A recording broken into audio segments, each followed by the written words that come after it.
Alrighty, and for those of you who are wondering how Karula's doing, there she is, looking in absolutely perfect health. A new mom. She's in good condition. You can see her hips are looking good. She's got good muscle development on her thighs. Her shoulders are good. She's not angry. Beautiful condition. So for those of you who are wondering how Karula's doing, there she is. Now she is on the area. She's probably about 300 meters, 400 meters away from where we think that she's moved her cubs to. Although we've had no confirmation of where she's got her babies at the moment. All I can say is that we're going to have a very quick visual of her. If she crosses this road behind us, we're going to leaving her alone. I'm just very glad that we got to see her. So let's just turn around there. See me again. We're going to turn the car around so that we can show you walking in the road. We can say thank you to Tex for finding her for us.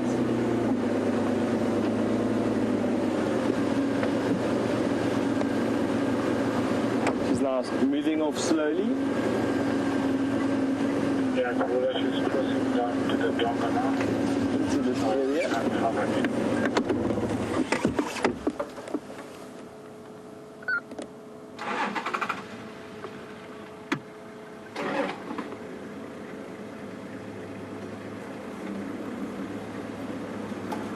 Now I'm just busy having a look and see if I can see suckle marks on her nipples, and she's definitely still lactating. So it's always a thing. 80% of all the babies that a leopard has will be lost in this area, primarily through hyena, and then starvation is the next one, and then exposure is the next one. She still looks like she's lactating. She is moved off into that area that we can't go, and I'll explain that in a second.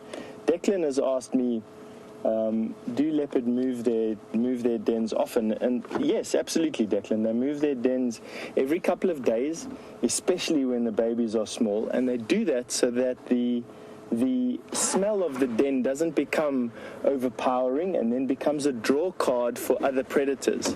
Mainly things like hyena, other leopard, and lion will prey on the babies of leopard. It's a thing called inter-specific competition. Living Stef in the area of Karula, Waterbuck Road. She crossed the road to the western side. Now, that is the last that you saw of it. Just turned onto Waterbuck Road. I obviously could follow in. On private channels and firmness. I obviously could follow her into this area, but I think it's a good time to talk about the restrictions that we've placed on this particular area, because we know that she's got her. Excuse me, I just want to. Craig, just hold on 2 seconds for me. I'll be with you now. But she has moved into the restricted area, so at the moment it is a negative sighting. Okay, copy. Thank you. Sorry, I just had to do the radio procedures. So why that is because Texan, who found the leopard, has left me in this area and he's pulled out, which makes me in charge of the sighting. And everyone wanting to know what movement this cat is doing. Everyone's quite excited about Karula and what's going on, is asking on the radio and will ask me what's going on. But I have switched the radio off. It's a bit naughty of me, but I think I want to try and tackle this how we are looking after Karula, I think, with you. So one of the things we've done is we've come into this area. We know that she had her babies a week ago. We know where she had her babies, and what we did was we immediately zoned this area for off-road driving. So there's no off-road driving, no following Karula, no visiting the den site, no visiting the cubs whatsoever. We're leaving her to her own plans. After a week, which happened yesterday, we were going to come in here on foot and come and have a look if we could still see if she was in the same den site. We didn't expect her to be in the same den site, and we did confirm it yesterday. She's not at the same den site, but we don't know where the new den site is. What I can say is this morning, we tracked her this morning onto this road, and now she's going back in the afternoon, back into this area. I'm pretty convinced that the cubs are still in this area, and I'm still convinced that it's a good idea to keep this area a zoned or a restricted area. And that's just one way we help leopard moms in this Sabi Sands Game Reserve. Just get on with the business of being a mother. It's hard enough being a mom, and you don't need the added pressure of vehicles as well, you know, when you're trying to do all your things. So we just leave new leopard moms alone for a long time. And we really just wait for the leopard moms to show us their babies rather than the other way around. As you would have remembered from that shot though, she's looking very healthy. That's a good thing. Producing milk is, from a metabolic point of view, a very difficult thing for a body to do. So she's looking well nourished. That's a good thing. She's looking calm. If she was looking stressed, she would have been running away from vehicles and growling, snarling, charging at cars. She was looking calm. She was just being her old self, which is always a good thing. And I could see evidence that her nipples were still quite enlarged. Even though she had that dewlap on her belly, which is common for a new mom, I did still see evidence of her nipples being enlarged, and that's a good sign. It shows that she's still got some milk. So I'm convinced that her babies are still alive. And let's hope that in the next couple of weeks and months we get to enjoy motherhood with her. That's the hope. She's a successful mom. She's an old leopard. She knows exactly what she's doing, and I'm convinced that we'll see those cubs out on the road with us quite soon. But that's it. That was the sighting. I'm glad we got it. It was only a couple of minutes, I know, and I'm sorry that it couldn't have been longer, but excuse me, I'm just busy swatting a fly that's bothering me. But I'm glad that we got to see her, and I'm glad that we've got to get a sort of snapshot as to her condition at the moment. All positive things. So, all right, let's carry on going. And while we are carry on going, we're going to send you back to James. Right, everybody. Well, here we go. As I'm sure, I don't know if you got the question about Brian's thumb. Brian, you used alcohol-based Copic markers, which they're not permanent, right? You could wash them off. Yes, very good. And the other thing you used, they're xylene-free, right? That was what you were worried about before. Not very good for you. Now, I did find a plant for Brian. I've seen it here. I couldn't tell you where it is at the moment. It's called centella. And apparently it's the common name is Indian pennywort. And I'm not sure that it's actually found here naturally, but I've definitely recognized the plant. And throughout Gazankulu, which is the area that we're in now, it's used as a spinach and to treat all sorts of things, including fever, diarrhea, leprosy, tuberculosis, cancer, and rheumatoid arthritis. Whew.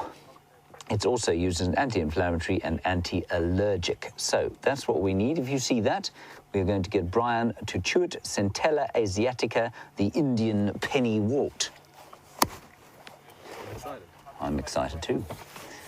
Right, we're going to go now. We're on the main access road where you last left us, of course. And how was Karula? I hope she was good. I'm glad she headed into that area where we aren't allowed to go, into that zoned area. It probably means that the cub is okay. Brilliant. And I'm very pleased that Stef can still see some suckle marks.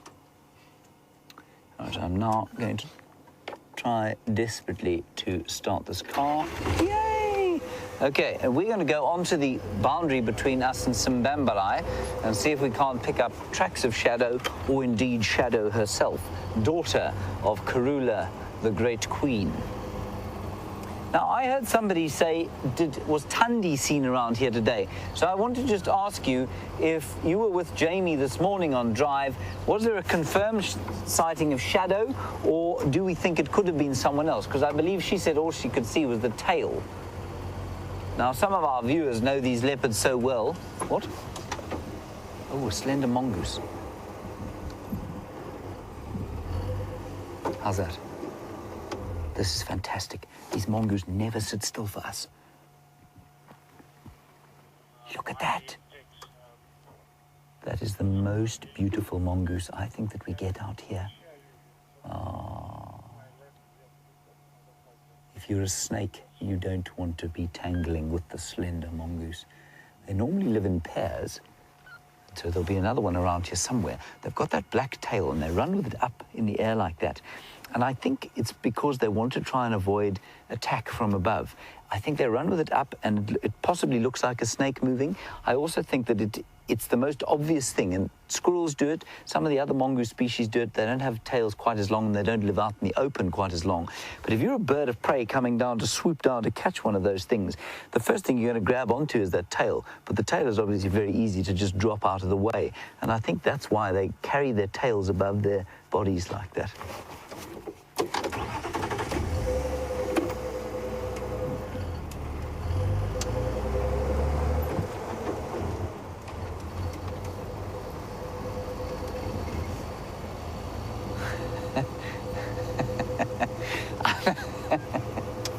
I'm not sure where this comes from, but fuzzy koala bear, I will take it as an extreme compliment. You say that I am the Morgan Freeman of Africa. That's wonderful. Thank you very much. I'm not sure that Morgan Freeman would be too pleased to hear about that, but thank you, fuzzy koala bear. I take that as an enormous compliment. Morgan Freeman is one of my favorite actors.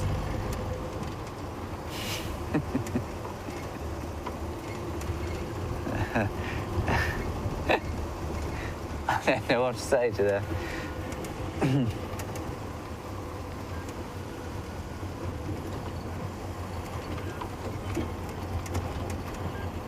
Oh, Cindy, a lovely question from you about edible plants. And do we get vining plants like grapes, strawberries, and blackberries here? Not naturally. Oh, you didn't notice us, did you, Dyker? Just trotting off into the bush. I couldn't believe it. It stood dead still next to us. Why would it have not noticed us? What could it have been looking at? Let's just keep an eye out and see if there aren't the spots of a leopard's head looking out from underneath the shade of one of these bushes. No, I don't see anything at this stage. This is exactly roundabout or parallel to where that female leopard was seen earlier today. Okay, let's carry on. So, Cindy, you want to know about those climbing fruit plants. We don't have many indigenous sort of climbing creeper things that you can eat here. No, a couple of berries that come out in various times of the year, but not in vines as far as I can remember. In fact, I don't think we have any. Certainly, obviously, I mean, not indigenously, but we have a very famous wine-growing region in the south of the country called Stellenbosch, and, well, the whole of the Western Cape, basically. Stellenbosch and Paarl and Franschhoek and Elgin and various Agulhas, places like that, make fantastic wines from grapes brought over originally by the French Huguenots in the 17th century. But other than that, not really. And I remember I was in England last year at the beginning of their winter, and I found it so amazingly pleasurable to be able to walk along the streets or the lanes, the farm lanes in Cornwall, and just pick berries off the, I think, what would they have been? It would have been blackberries. To pick blackberries off the side of the road and just eat them. It was very special indeed. Something is going on here. There is a kudu looking very alarmed. We're exactly opposite where that duiker was now. There's a kudu in here.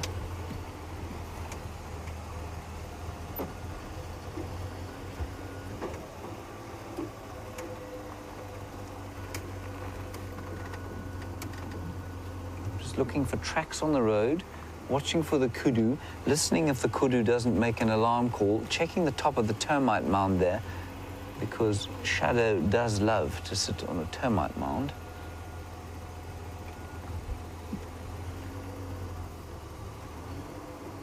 There were two female kudu in here. Look, there, Brian, you can see them, just their ears maybe through there. You see them?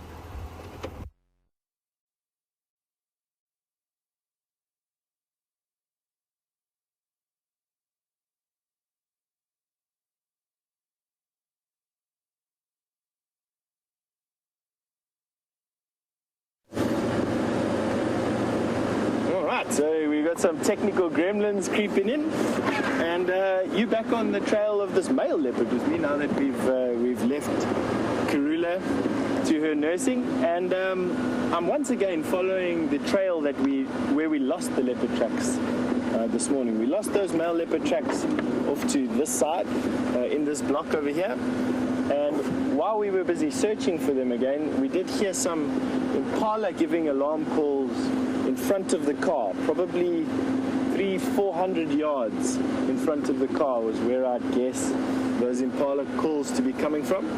What's quite interesting is that on top of myself and James's footprints are wild dog tracks.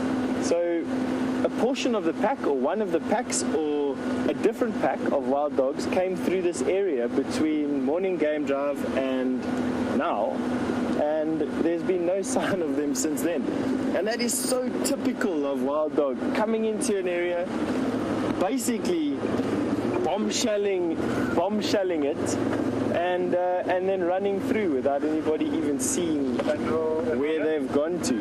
And just to give you an idea of the size of area that they use, a male leopard like the one we're looking for right now has a territory that is about 5,000 hectares big in the Sabi Sands. 5,000 hectares is a hectare is 100 yards by 100 yards roughly. To give you an idea of 5,000 hectares, quite big. A wild dog pack has an area roughly 10 times that size.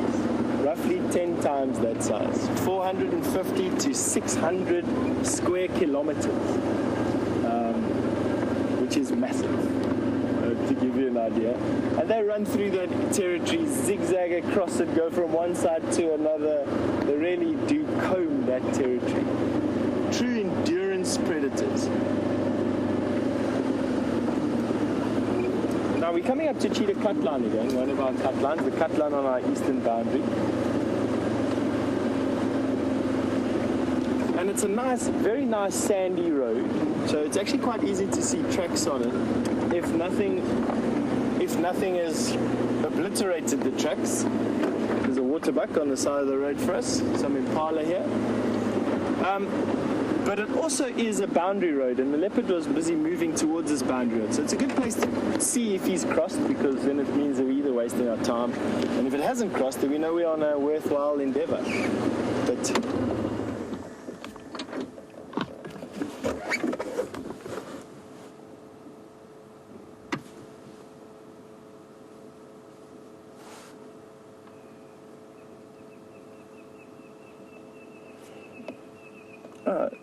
looking at this antelope, Darlene in Hampshire. Good afternoon, Darlene. Has asked a nice question. Do we get Thompson's gazelle here? And she's read somewhere that they like to pronk. What is pronking? And do our antelope or do our gazelle pronk? So, Darlene, you've got quite a lot of questions in that little statement. So let me just start with the first one. We don't get Thompson's gazelle here where we are.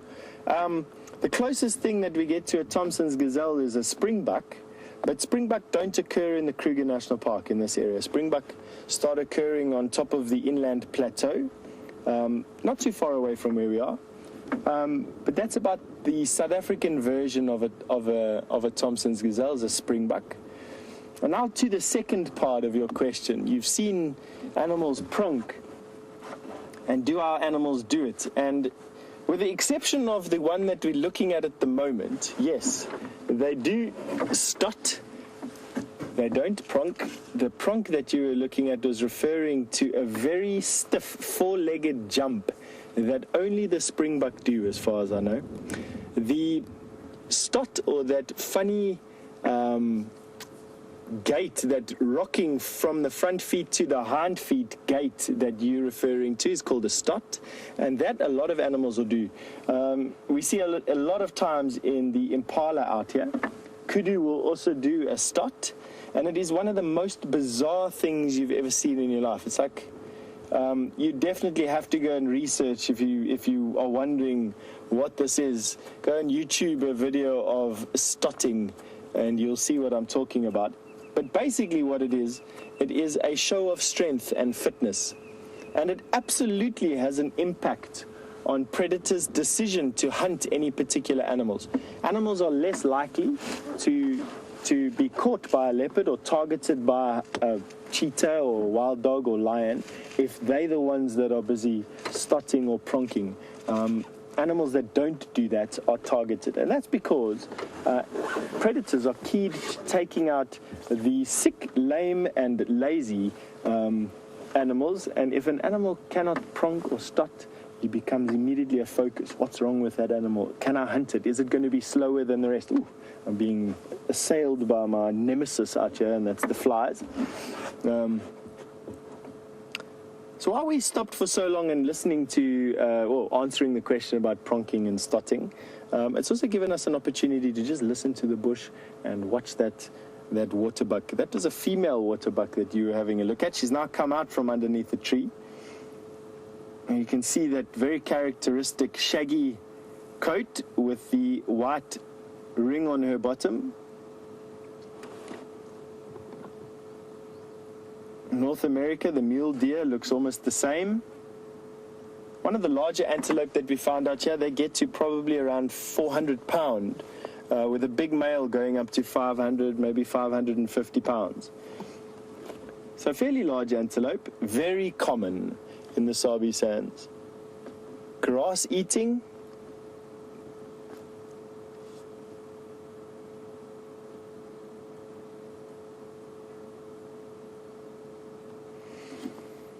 And we've got a question all the way out of Switzerland from Stef, who's asked, what's the difference between a gazelle and an antelope? Stef, that's a good question. Without me pulling out my book right now to be able to answer it for you, I'm just going to say that the two are collective names for groups of animals that share common characteristics or common traits. The antelope will all share probably a common body structure and a fairly similar digestion, probably, maybe geographical area, and the antelope will be exactly the same. They will follow, they will be grouped to a group of animals. So the gazelles and the antelopes are collective nouns for groups of animals that almost look the same and probably occur in different areas. If that answers your question. Without me having to pull out a book out now, I'll be able to give you an Oxford Dictionary title, but potentially what you could do is you could research it and let us know, and I'll share it with everybody else that's watching, not forgetting that this show is interactive, and you can send your answers through to us at questions@wildearth.tv via email or on the Twitter handle #SafariLIVE, and I'll share it with you. It's the definition, as word perfect as we can get it.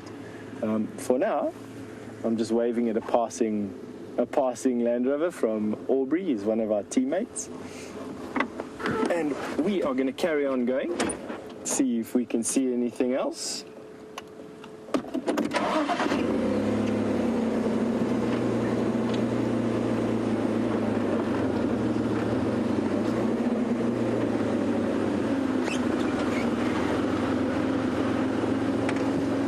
In Virginia Beach has asked if animals that encounter the smell of a predator turn around and walk in the opposite direction. Yes, I have seen that happen. I've seen it happen with honey badger. I've seen it happen with elephant.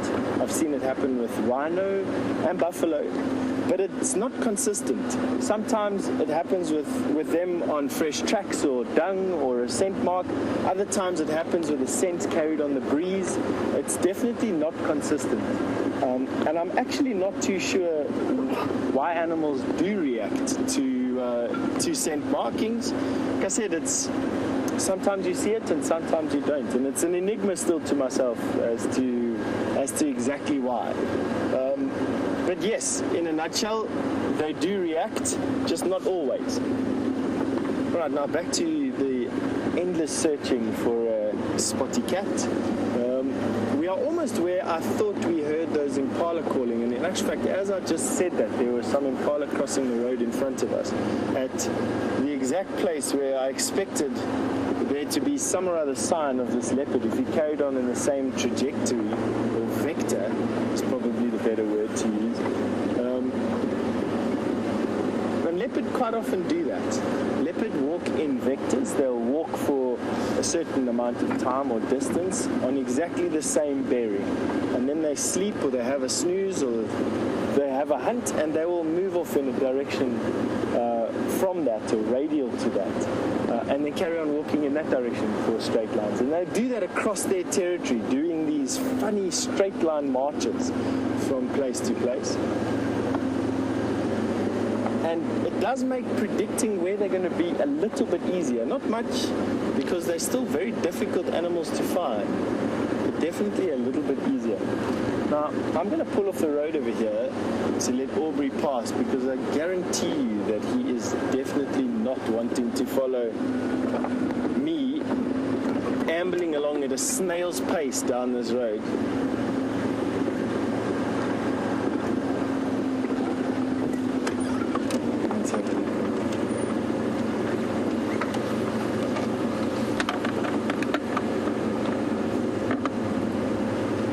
Michelle in New Jersey has asked if there's any chance of seeing a cheetah. And good afternoon first, Michelle. And secondly, yes, there's absolutely every chance of seeing a cheetah. Whether that'll happen today or next month or next year is the money question. Two reasons for that. One is cheetah are solitary, which makes them almost as difficult to find as leopard. And two, there are very few cheetah in the Kruger National Park. It's a critically endangered species of animal. There are only about 150 to 200 cheetah in the Kruger National Park, which is 35,000 square kilometers big. So you can imagine it's definitely like finding a nail in a haystack. But what we are looking at is the cheetah's favorite food. And if there's one place that you would stand the best chance out of all others, is hanging around where the food is. You hang around where the food is, and you will absolutely see every predator that the Kruger National Park can cough up, and which eats that animal at any time. I have no doubt that this is the herd of impala that we heard barking this morning. They give a very characteristic snorting alarm call, and that is what we were hearing this morning. It's coming from exactly the area that I thought they were coming from. Impala herds, they move from thick bush to open areas at night time. They spend the night on an open area, and then depending on a vote, I suppose, in the morning, they will choose where around that open area they'll go to feed on the grass and on the leaves and twigs around that area. They also make their way to water. Impala were thought to be water dependent, and it's proven that they're not that water dependent. They're actually quite hardy animals. They don't really need much water. But in a dry year like this, I think because of the lack of a lot of moisture in the leaves and the grass that they're eating, you probably find that these impala are moving to and from the closest water to here every day. The closest water to here is at Chitwa, which is probably 300 or 400 yards in this direction, and the dam is probably another 300 or 400 yards away from that. So they're not too far away from water at all. All right, let's carry on going.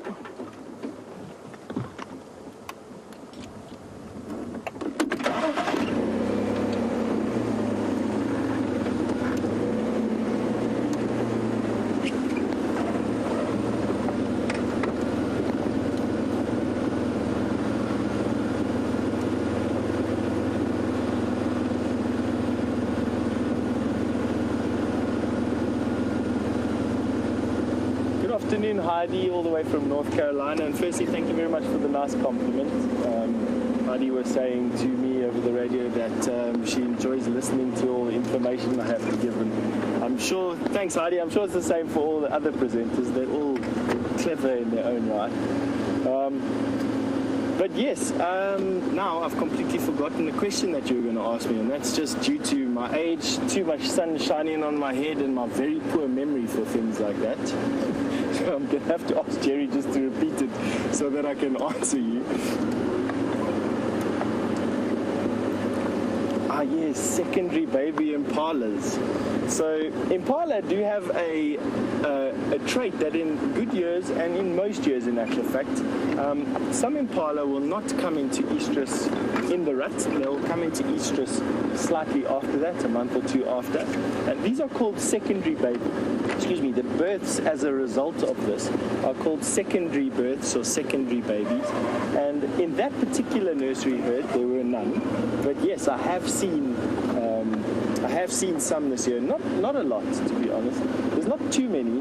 I would say probably a handful, 5 to 6 in every herd at most. And I have seen that herd on the sandy patch has a couple of secondary babies, and the herd that is on open area quarantine have a couple of secondary babies. So yes, but not in that herd that we just saw now.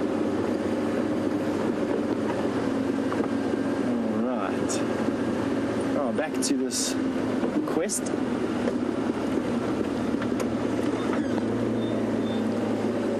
You can have a look at the sunlight coming through the clouds over there. It's actually quite a nice view. You can now see the clouds that have crept in over the course of the afternoon.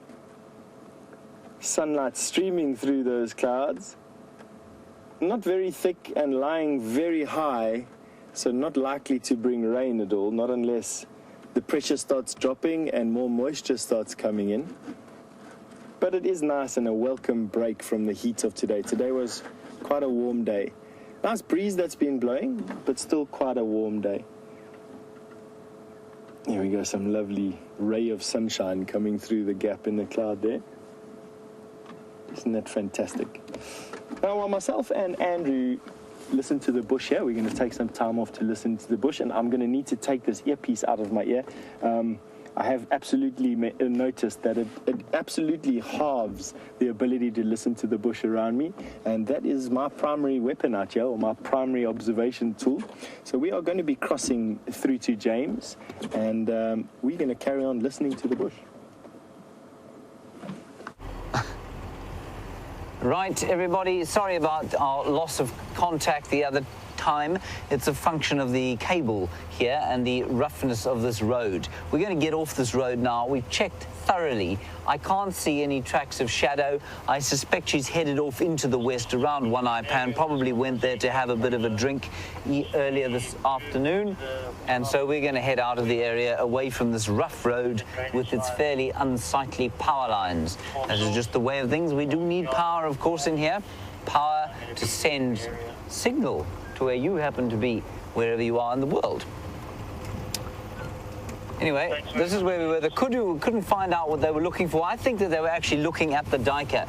We then managed to see the duiker across here, and I think that's what those kudu were looking at. If it had been a predator, I suspect they probably would have been alarm calling as opposed to just going, which is what they were doing. But we're still going to drive past slowly. This is where we were when you lost us last. Checking the trees for the dangling limbs of a steenbok.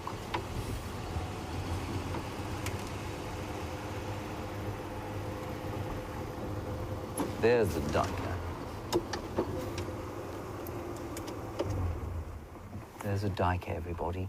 A grey duiker or common duiker. They're better known as a common duiker here because they're not very grey, are they? They're more brown, but they're very grey towards the cape.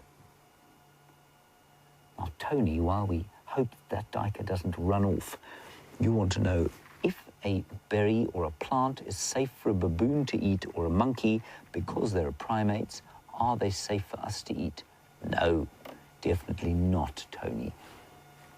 Monkeys and baboons are far better adapted to living in this area than we are. They eat a lot in the way of leaves, which will provide the fiber. They eat a lot of insects, which I suppose we could eat if we were truly desperate, but I suspect that their stomachs are far better adapted to dealing with some of the toxins that occur in this area. So I wouldn't go around eating something just because a baboon ate it. I definitely wouldn't. And there's certainly, I mean, there's some plants out here that some herbivores can cope with and some can't because they're toxic. So you need special adaptations. That said, if you lived in this area, I'm sure you could get used to things that would otherwise be toxic to people who are used to a kind of traditional Western diet. And I mean, if you have only to go to an exotic place in the world to know that people eat different things there and their stomachs cope with different things. If you go to China, you might eat a cricket. If you came here, you might eat a mapani worm or a termite. Just a bit of alarm calling going on there. And your stomach would cope with them, but certainly I think you'd feel probably a little bit ill for the first little while. But Tony, no, I certainly wouldn't take the eating. I mean, if you saw a baboon eating something, then yes, you might think, okay, that's a first step. If I'm on a survival course, maybe I would think about eating it. But yeah, I don't know. I mean, they will happily eat completely raw meat. Sometimes they don't eat rotten meat, but I would be nervous of eating everything that they did. Good question. That's actually a really clever question. Thank you, Tony.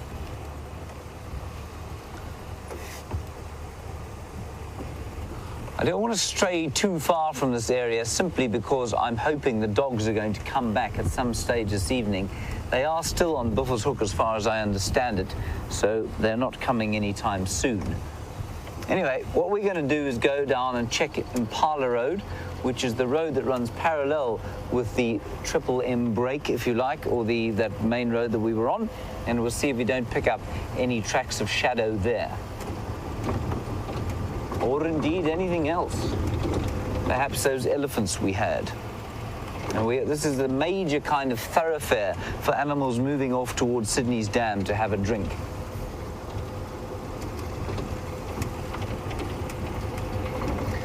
Drive a little bit faster while we get there.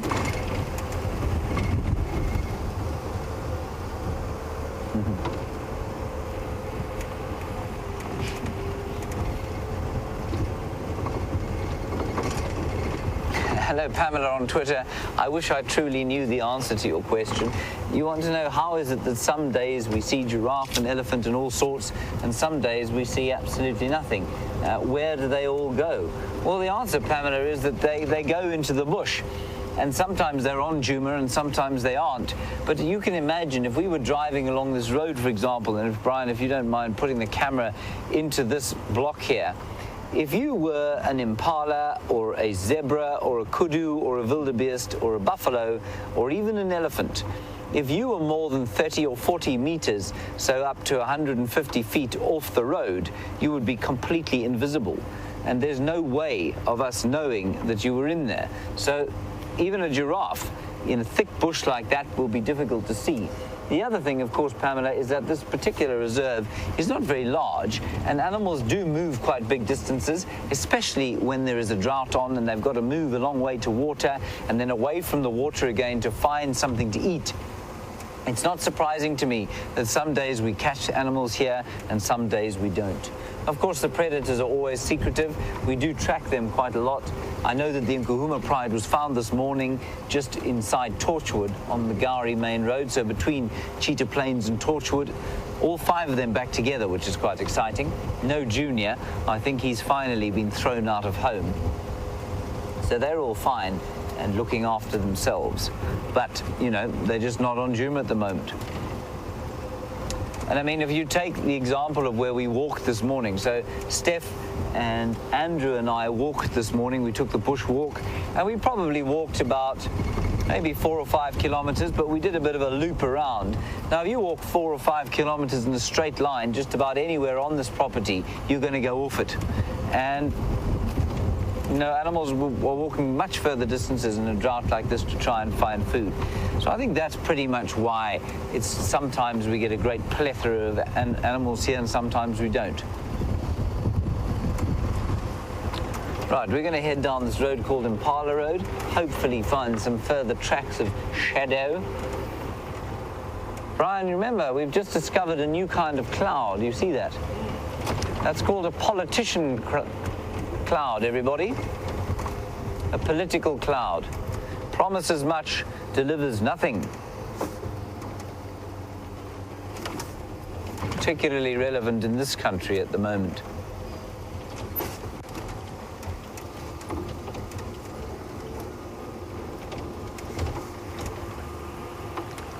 but beautiful nevertheless. They're much more beautiful than any of our politicians. In fact, I hesitate to say much more beautiful than any politician I've ever seen.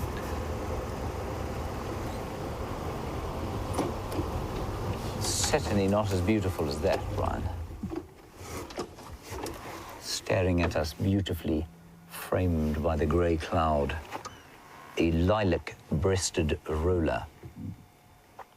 So named for its lilac breast, obviously, and its rolling habit. Flies up into the air when doing a display and flips about like a piper cub on maneuvers. Isn't that beautiful? There is the distant rumbling of thunder.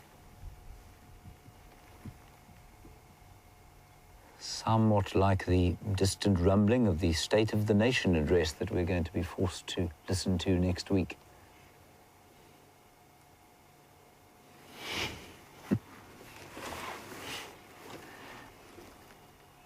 Oh, they tell me there are 7 colours on a lilac-breasted roller. I'll keep unplugging myself. This is deeply frustrating. Sorry, Jerry. And I don't know how many colours are on a lilac-breasted roller. I've never taken the time to count it. Let's see if we can. It's sitting so beautifully. We've got the light stuff on the belly, the lilac on the breast, the white on the throat, that orangey colour around the ears, the bright blue on the back, the purplish on the back of the head. I've got 6 so far, and black. There, I've got 7. Wonderful. 7 colours on the lilac-breasted roller. Common bird, common magnificent bird. Righty, on we go. Jerry's not speaking to us, is she, at the moment, Brian? No. Okay. Watch the roller. He might do a roll. No, he's gone. Nasty fellow. Right, so we're now on Impala Road, and the road that we were on just now, the Triple M break between Simbambili and here, is just only about 100 metres that way. So we're going to drive very slowly down here, keeping an eye out. Sorry, Jerry, try again. My box isn't working so well.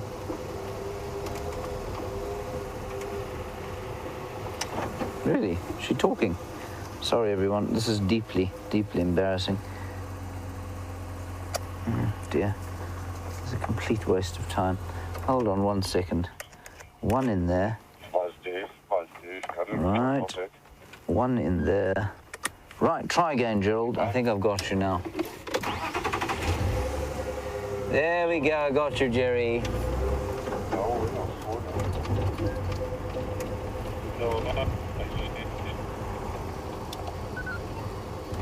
Okay, cool. Hello, Valerie in Massachusetts. You want to know if I think that it's perhaps time for another rain dance with Brian. Brian, given the success of our last one, probably not, hey? Oh, we should retire while we were here. Yes, or behind, given that we failed to precipitate any rain last time. No, we did. It came later in the evening. It did come later in the evening, that's actually very true, yes. Valerie, perhaps not this evening. Let's try and find something worthwhile. If we don't find any decent game, we'll certainly think about it.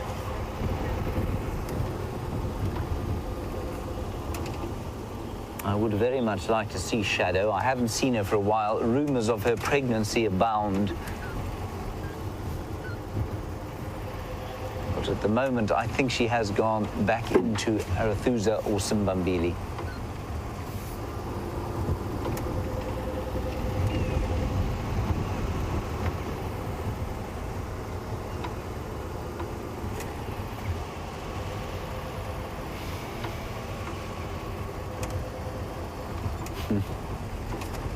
Hello, Ruth in Costa Rica, a place I would very much like to visit one day. You want to know, we were chatting about primates earlier with Tony in Holland, and you want to know why we don't see more in the way of primates, or baboons especially.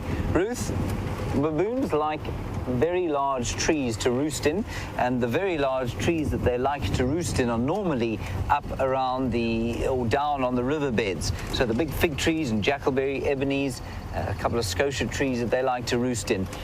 I have seen a few troops of baboons here, but not many. And we don't have those enormous trees like you do on the Sabi or the Sand River, which are the two major rivers of the Sabi Sands, unsurprisingly. And in fact, let me go down that other road. And Ruth, you want to know if they're dangerous to the drives? No, they're absolutely not. Don't pose any danger at all. They are not quite the same as the Cape baboon. Well, they're exactly the same species, but they don't come anywhere near us. They won't approach a human being. In Cape Town, of course, if you go anywhere near a baboon, it will take your lunch from you. And that's because, not to put too fine a point on it, idiots have fed those baboons for years. They continue to feed the baboons despite being told not to. And so over the years, the baboons have totally lost their fear of human beings. And it's never ceased to amaze me how whatever, you go to these lodges all over the place, and everywhere there are signs that say, don't feed the monkeys, don't feed the baboons. And without fail, you will find somebody who thinks that a monkey or a baboon is just too cute not to try and feed, and suddenly they find themselves with two nasty fang marks in the hand. Anyway, that's not to say that happens to everyone, but it does happen. The reason animals lose their fear of human beings is because we are generally quite silly around them, and that's why it happens. Right, Steph has got something decent to show you. Other than political clouds, we're going to keep looking for shadows, tracks, and I'll see you shortly.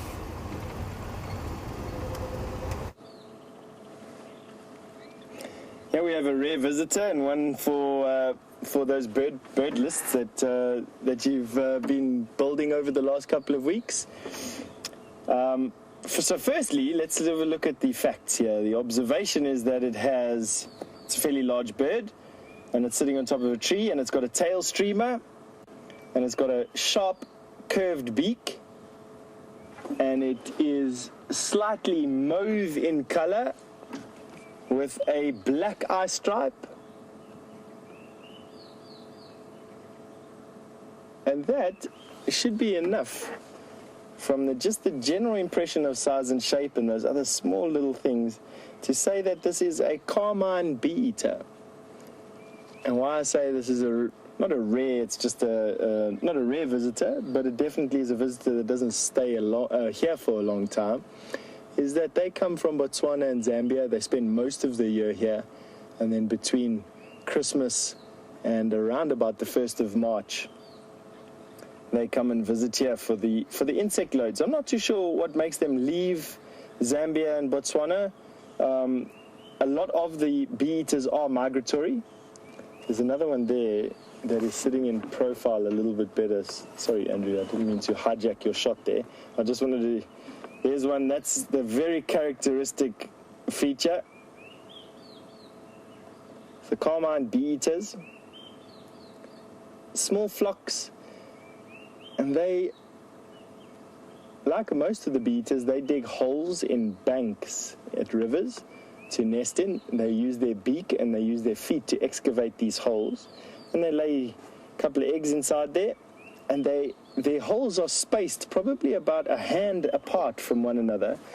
And they literally pepper banks. And I've sat in clouds of carmine bee-eaters, hundreds of pairs strong. It's one of the most spectacular sights that you could treat yourself to. And I highly recommend doing that. A good place to see them is the South Luangwa National Park, and Shakawi in Botswana is another good place to see them, just as the Kavango River debauches itself into the Okavango Delta. There's another good place to see clouds of these bee-eaters. Now, the bee-eater's shape, that sharp curved bill, gives them the unique ability to feed on a group of insects that other animals or other birds don't really feed on, and that is the Hymenoptera, or the bees and wasps. And the reason for that is that most birds have a wide gape, like a swallow, for instance, And a bee would be coming along, and the swallow would open up the gape and swallow the insect. If you did that to a bee or a wasp, the bee would sting you on the inside of your mouth, you'd swell up and you die. The bee eaters have evolved this long, sharp, curved beak. They hawk insects, so they come and they hawk an insect in their beak, keeping the sting away from their face.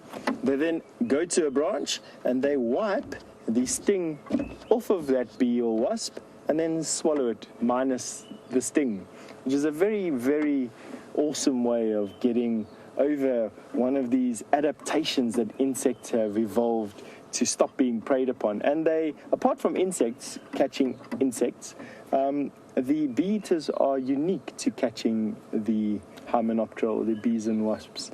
And the size difference from the little bee eater, which is about this size, to the larger carmine bee eater, which I'll show you now in my book, is so that they can feed on different sizes of bees and wasps. The carmine bee eaters feed on the largest members of the bees and wasps, whereas the little bee eaters are feeding on...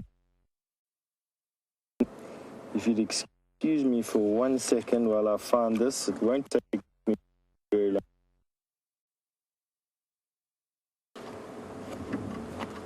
While you're having another...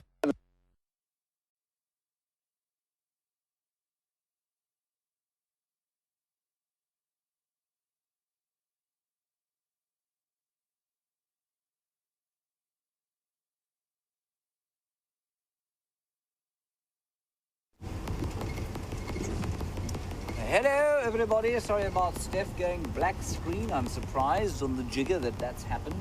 I'm not sure in what region he finds himself now. We have come onto Balanites Road and found as much as we found the rest of the drive. Nothing. My audio is very low. Jerry, we've run out of batteries. Don't worry, we'll change them live. Sorry about that, everyone. Batteries have run out. Happens, of course. There we go. Well done, Jerry. Push on the back. Oh, I'm trying, Brian. I'm trying. Oh, no, don't mix them up. Very good point. Right, positive in there. Positive in there. Push it in the side. Jerry, how's that? Jerry? Jerry? Oh, good. Right, there we go. Whew. Right. So, as I was saying, we were driving along here, finding nothing. But the interesting thing here, to me, is just how every time I come along this road, so the vegetation decreases further. And the trees are sparse compared with how they are normally this time of the year. And if you want to do some bush clearing, of course, this is probably a good time to do it. Bring in the elephants, they will eat the trees and clear things out a bit. Stef and I were walking, Brian were walking through a thicket yesterday morning that used to be totally impenetrable. It would have been impossible about a month ago to walk through there with the walking backpack on it. And now it's just decimated. All of the knobthorn trees have been pushed over, and they're the one tree species that really copes very poorly with elephants. They get pushed over and they die. You take their bark off and they die. Most of the other trees out here, if you push them over, they just start growing in an opposite direction. And this whole area was kind of decimated. Oh, hello, little steenbok, stop running away. Got him there, Brian. I go back a little. There's a steenbok, everyone. We must take what we can get these days. Well, even if they don't want us.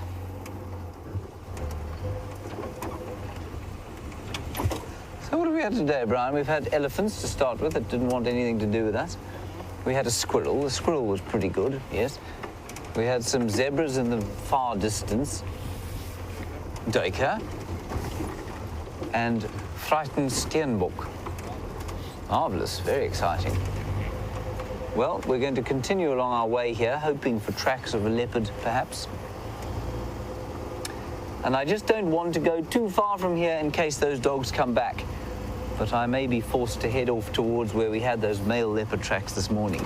That was wonderful to try and follow this morning.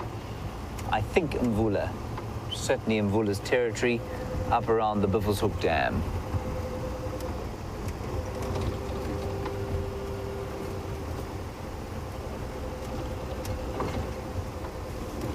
Ah, it's a very, very good point. James Taylor makes a good point about honey and its antihistamine properties. Brian, have you tried any honey? No, you see. Right, we'll feed him up with honey this evening, James, and see that he feels better in the morning. Jamie's also been struggling, so it's something in the air. I've also got a bit of a clogged up sinus, so I suspect it's probably just dust. Lack of rain, dust in the air. Stef and I, after our run today, at least after our walk today, went for a run. We came running along this road, and within 4 meters, we came round this corner. And of course, when you're running, you've got to really concentrate hard, because if you're getting tired, you tend to look at your feet, and that's normally when something steps out of the bush. Which is precisely what happened as we came around the corner here, and there was a buffalo bull watching us intently like this. He was very surprised to see us coming. So then we thought we'd pass the buffalo, and then those same elephants that we saw when we went live, they were standing at the opposite end of the road. None of them paid us any mind at all. They just kind of pressed on. There was very fresh tracks of a puff adder going across the road. That would be special to see.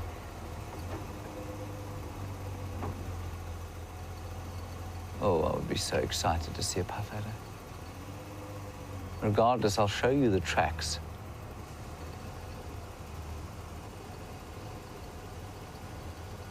Except I've run them over. Well, there they are. We can probably get a look. Okay, now I'll tell you how I know it was a puff adder. I'm getting out of the car, Jerry. You won't be able to talk to me.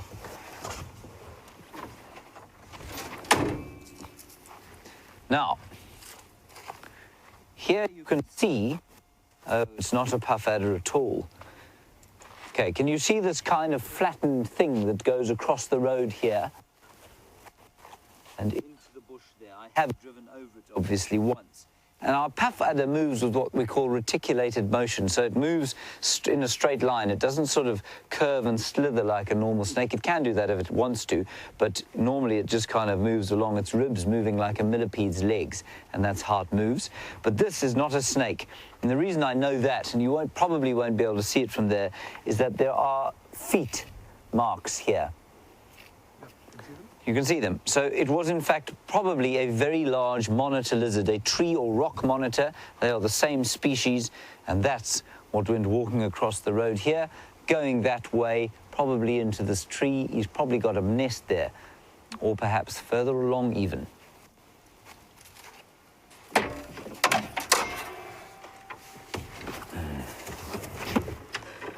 Right. Let's continue.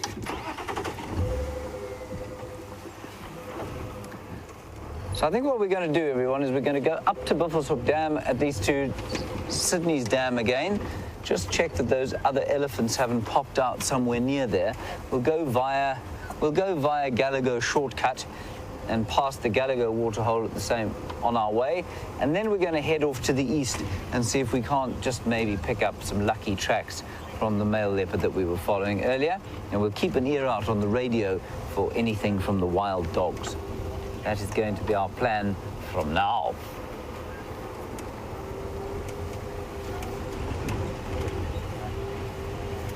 And we'll hopefully find something along the way. We've had 2 extremely quiet drives now. Right, while we're looking for something, let's go across to Stef and see what he's got. Welcome back to the leopard track. Or the tracking exercise myself and Andrew are involved in. We're just busy snaking our way through the bush here and really just trying to pick up on any sign or track of this male leopard. I haven't seen a single thing from when we last left you. And we had to leave that area where we were showing you the carmine beat. It was quite low, right in the Milwaukee drainage line, a lot of big trees around. And it wasn't doing our signal any good. So we left there. We are now very close to Cheetah Cut Line again. And we are just busy doing parallel roads, basically, through this area. And this is one of the prettier of the view sites. Actually, see, I'm going to show you something now. It's raining over Acorn Hook.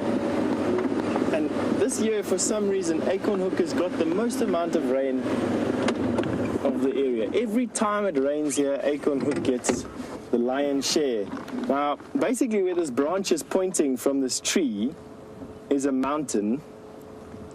And you can see the mountain is shadowed by that deluge that's happening over there. That's what we call a cloudburst here in Africa. There's the edge of it on the one side, the mountain coming out.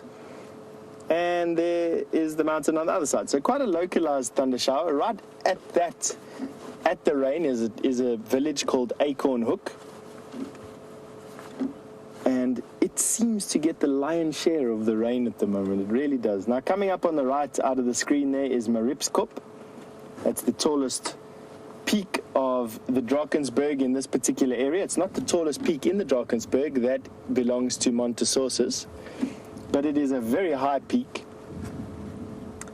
And basically our version of Table Mountain, the Hoedspruit version of Table Mountain, and is home to about 2,000 different species of plant, which I found out the other day was absolutely incredible, considering where we are now within sight of that mountain has about a quarter of that only. And that's mainly because we sit in the rain shadow of the Lebombos, and we don't get a lot of rain. We do get a fair amount, but not nearly as much as what they get on that escarpment. That is a plateau. It's the edge of a plateau. It's called an escarpment. Above it, it just gets higher and higher. It's not a mountain range that has a low point on the other side. That goes up and then just gets higher. Right here, we're sitting at about 400 meters or 400 yards above sea level, roughly. Up there, where Johannesburg is, sits at 1,800 meters, so a mile up in the sky. And they also get a lot more rain than what we do out here. Clouds are pulling in. They're definitely not getting thicker or lower, and I actually don't think that they are covering more of the sky. They seem to be moving, but they're burning off as they're coming overhead, which is characteristic of this area. All bark and no bite is what the saying goes, isn't it? And we're sitting here with dust on our palms and gritty eyeballs and basically drying ourselves out by the second out here.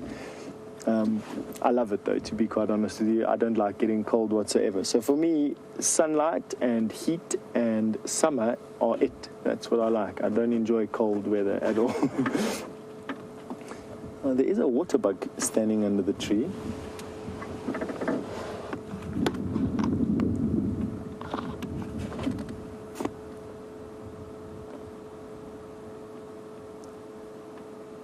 While we're looking at this waterbuck busy chewing her cud, Kiki, who's only 9 years old, has just said to me that she's missed school today because there was too much snow.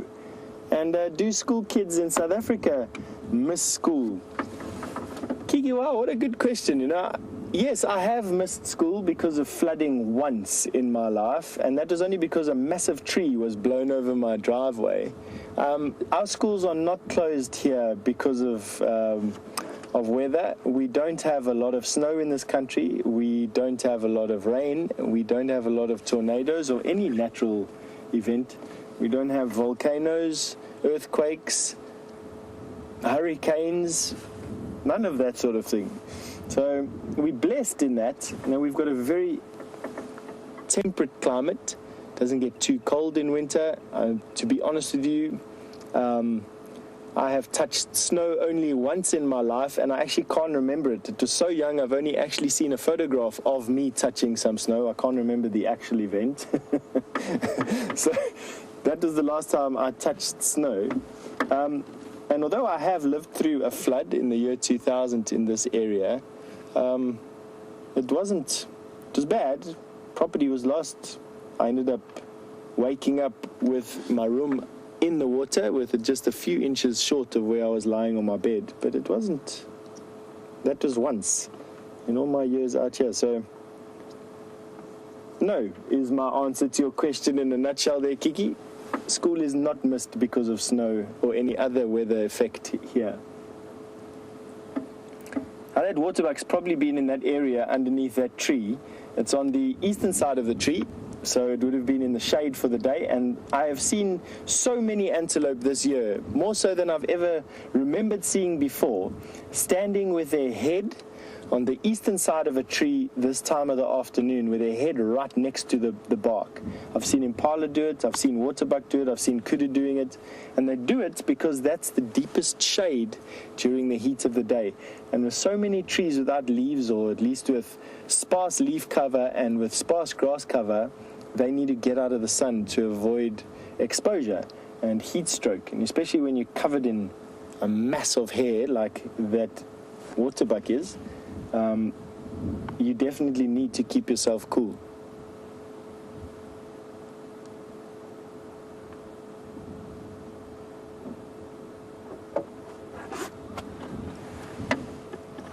All right, so we're going to carry on going. We're going to carry on going down to this road. While I've been stopping here, I've been listening to the bush all around us, and there's definitely no sign that I can hear of any disturbance of this leopard. So he's either out of this area or hasn't gotten moving just yet from wherever he's decided to lie up during the heat of the day. So we're going to carry on going, stopping periodically to listen to the bush around us, and hopefully before the end of the show we can actually show you this tom we're investing so much energy into.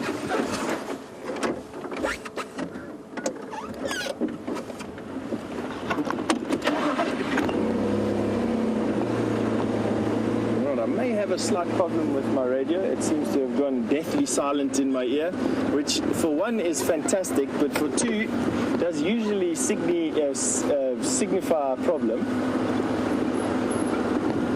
All right, there we go. Jerry's back. I can hear you again. Seems like we just needed to get over a bump.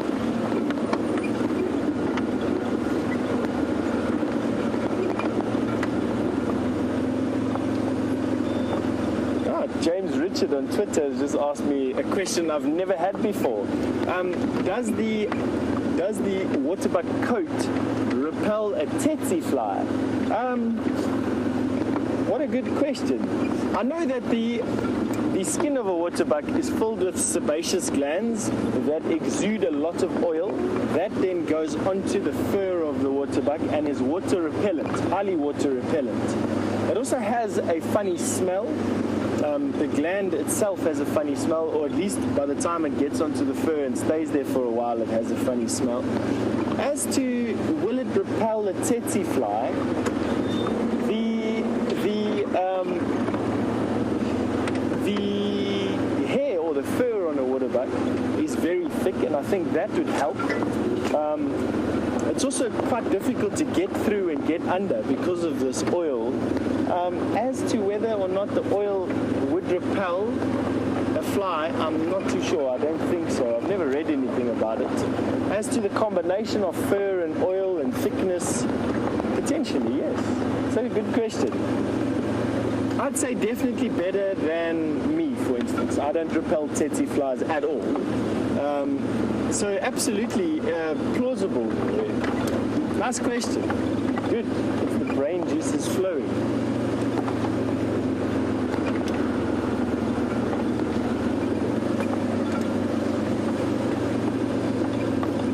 Now we've come into a part of the reserve that's just been hammered by elephant. You have these areas that from time to time do look like they get elephant attention more so than others. And you'll notice that around me while we're busy driving, you'll see a fair amount of trees that are just pushed over, and elephants definitely are one of those animals that terraform change the habitat that they live in quite substantially. And it is a sense of, well, it is the cause of huge debate as to whether or not it's beneficial or not. It's the debate that's been raging for absolute years as to whether or not they know what they're doing, whether or not we're seeing a natural cycle of things. Don't forget that there is no way that we reach a climax point in Africa. It's always it's a dynamic equilibrium. Things are constantly changing. There's no goal post or goal point or end point to reach. And so it doesn't regress and then get better and regress and get better. It always just carries on.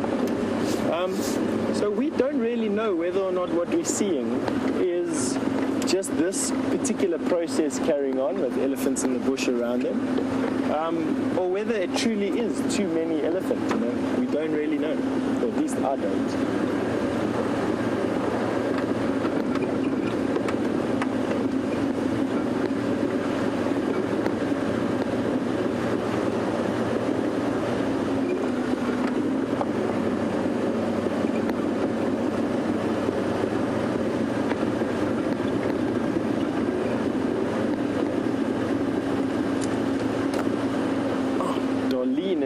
Has answered a question that I pitched to everyone a little bit earlier on gazelles and antelope. And I'm going to see if I can recite this. Once again, my very holy memory banks may need to be updated, but all gazelles are antelope. Not all antelope are gazelles, is as far as I get it. And I just have to say thank you for that. Now, obviously, if all gazelles are antelope, that would mean that gazelles are a genus or a couple of genuses of antelope, and they would share certain characteristics with one another, one of them being the fact that they are part of the Bovidae family. So there's a whole bunch of terminology inside there to keep you busy flying your fingers over the keyboard, I'm sure, find out exactly what I'm talking about. But nonetheless, I just have to say thank you very, very much for that contribution. It's always nice to share knowledge with one another, and I'll be the first one to say that I need to learn as much as what you, or my thirst for knowledge is as much as your thirst for knowledge, and I really enjoy sharing everyone's access to knowledge and interests on the show. Don't forget, you can comment on what you see. You don't have to always ask me questions. You can just make a comment, and we can chat about it as well. We can even pick a theme for the day, or if you just want to pick something that interests you, you're welcome, and I'll discuss it in as much detail as I'm able to, and with my reference books piled next to me. Andrew will try and show you. That is a box of books. You can see what I carry around there with me. Many, including my insect Bible. So I am able to answer some questions, ones that I don't really know. Right, now we're coming back out onto Cheetah Cutline. Not onto Cheetah Cutline, onto Gowrie Main, and then we'll be going back up to Cheetah Cutline again. But this time I think Andrew's going to be ready to murder me from all the repetition of it.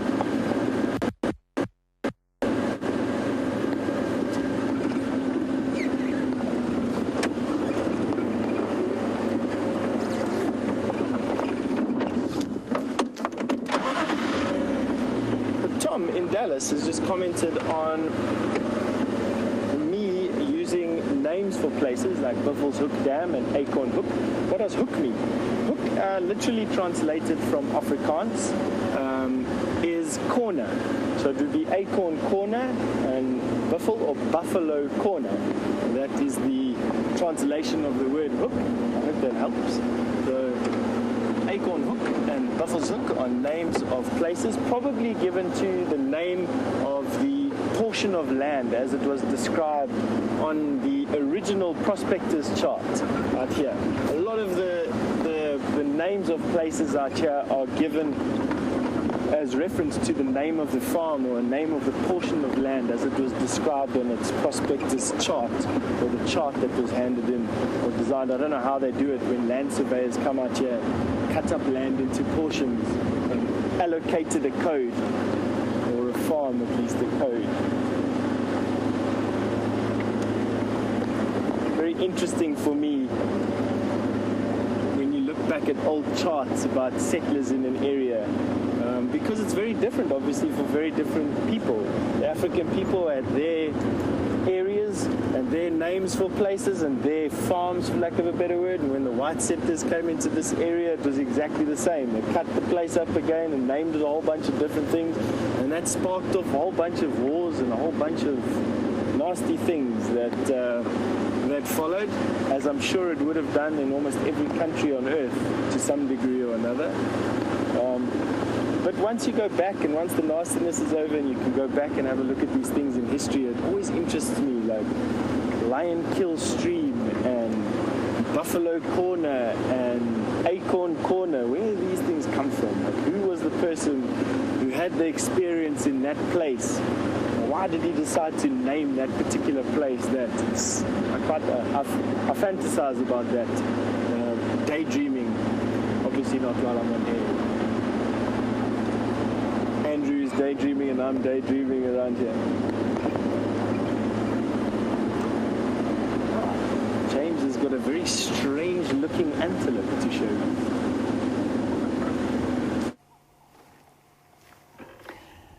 So we were just driving down the road here and we saw two adults, kudu, just behind us, and we thought, well, we've kind of seen them, so we'll carry on. And then just down the road, I think the other two were going for a drink at the Gallagher Waterhole, and there we found, or here we found, a little kudu calf.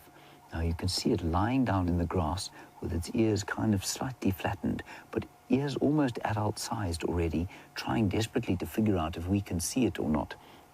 There's another one just to the right of that one, and I think those two kudu cows have left their youngsters here so that they can go and have a drink. Now, what's very interesting to me about this is that this is what animals that can move to water will do. They leave their calves in cover like this. I mean, these are not particularly well covered, but they leave them in an area like this, away from the water, because they know that predators, if they're looking to hunt at this time of the day, will hang around water. Certainly we've seen around that Gallagher Waterhole plenty in the way of lions and leopards in the last little while, and so they don't want to take these young kudu towards there. The kudu, of course, youngsters like this do not need to drink water. They'll get all of their moisture from the milk that they're drinking. So that's why this little one is here, just wondering where its friend's gone.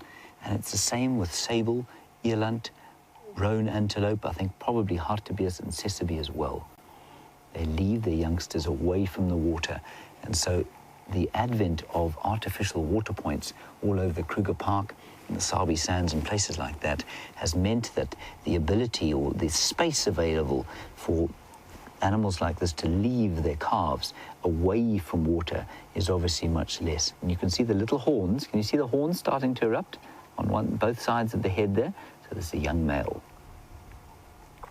Little kudu, trotting off. Oh, so nervous. Okay, let's leave them. They're a bit nervous. Isn't that lovely? Fascinating to see. I don't want to frighten them too much, so let's just quickly get past them. They're obviously quite scared. That was really cool. You don't see that very often. And people often ask, well, I mean, sometimes I have been asked, where are the kudu youngsters? All right, so we're heading up Gallagher shortcut at the moment, trying to just go and see if there's any action happening at Sydney's dam. I'm going to get an update on the radio about those dogs as soon as we get there, and then we're going to head off towards the east. But there just doesn't seem to be a great deal happening out here at the moment. We need Jamie to come and find us all the animals again.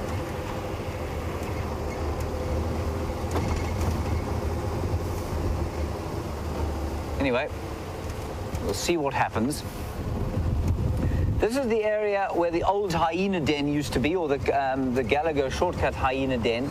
And Andrew went there, I think it was yesterday evening, and he said that it's really stank. And I find that amazing.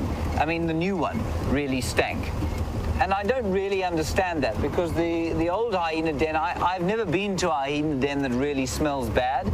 And so I'm really interested that it did smell. And I've always been surprised at how little they smell, and how normally they smell of nothing at all. So I don't know if they're going to attract extra attention by having a smelly home, but that certainly might mean that they're about to move out of that den and go to another one.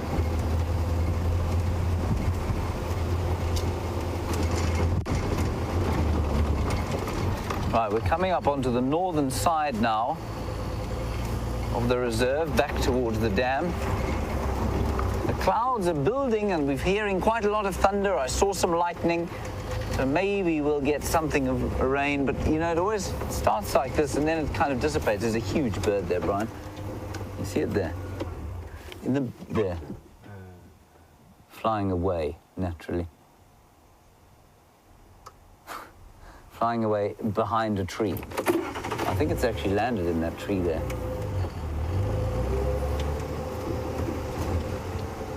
There, massive bird. Just try and get into a position where we can see it.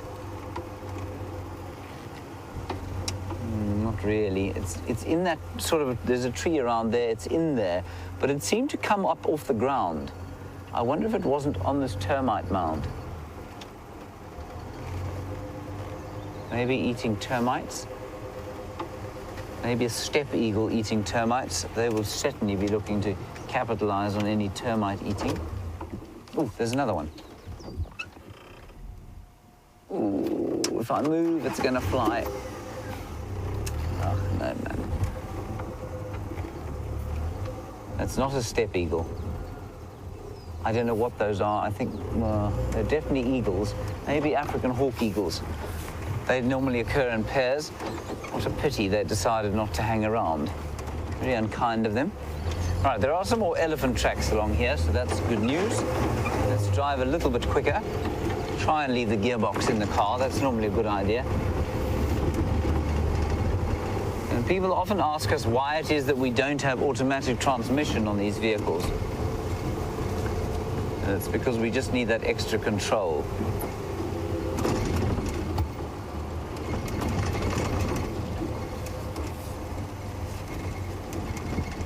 Hello, Mike here in the Netherlands again. You want to know about when the swallows are going to leave from here and go north. I think it'll probably be sort of around the end of March, and you want to know what signs there will be. The signs that I know of is that they will start to gather in groups. They'll start to fly in larger and larger groups just before they set off, and then they'll head off back to you. It takes about 6 weeks for them to get to you. That's not, I mean, that's quite a long time, but it is an enormously long distance.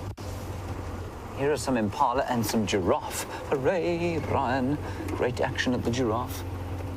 2 little impala here, or one ewe and a lamb.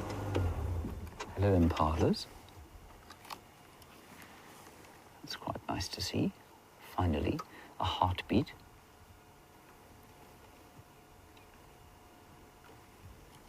And here comes some giraffe just out of the side there. There we go. We'll try and get closer to them.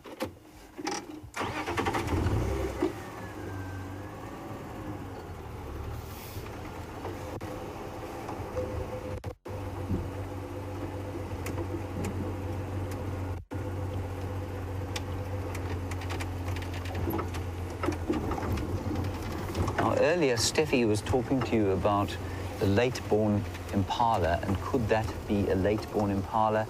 No, I don't think so. I think that's a pretty standard issue. But the late-born impala are a fascinating thing.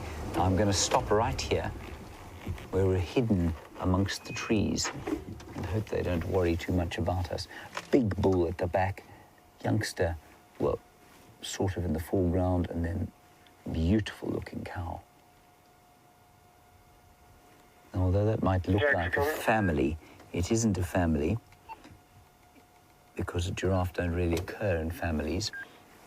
The cow and the calf will obviously spend all of their time together, and the big bull will try and find other cows to be around. Maybe she's coming into estrus again. Maybe that's why he's attending to her. And Pamela, you were saying, well, there were no animals around. Well, we've seen giraffe now, and we've seen some elephants. We've seen some impala, we've seen some kudu. We've seen some waterbuck, duiker, steenbok. And I can hear some elephants pushing over a tree there. She is just stunning. Her cheeks full of food. She's chewing with her mouth open, which of course indicates a lack of breeding on her part.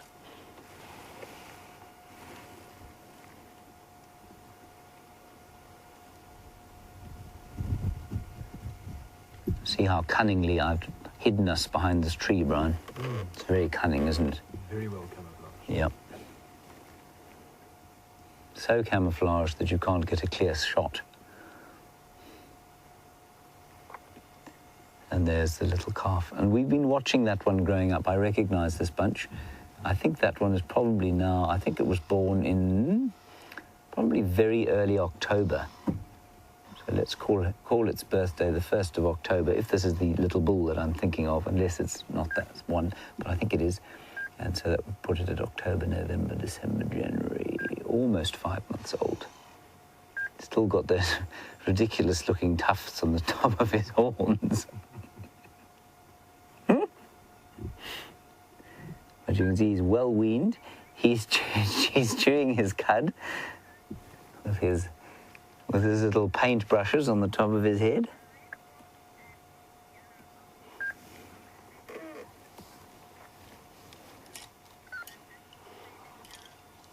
Hello, Tony in London. You're obviously an ornithologist, and you're obviously quite clued up because you want to know if red-billed and yellow-billed oxpeckers are found together often.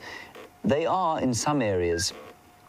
If you go a little bit north of here to sort of around the Palabora region, so about 120 kilometers to the north of this area, you will absolutely see you'll see them mixed.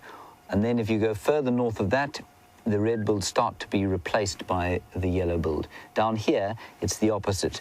It's far more red-billed than it is yellow-billed, but we do get yellow-billed. But absolutely, they're very happy to share a habitat with each other. They do tend to replace each other, though, the further north or south that you go. All right, let's sneak a little bit forward.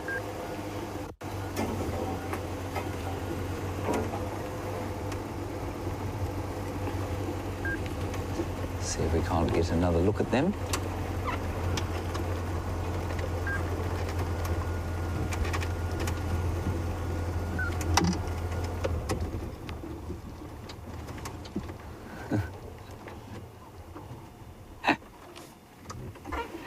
Hello, Gracie.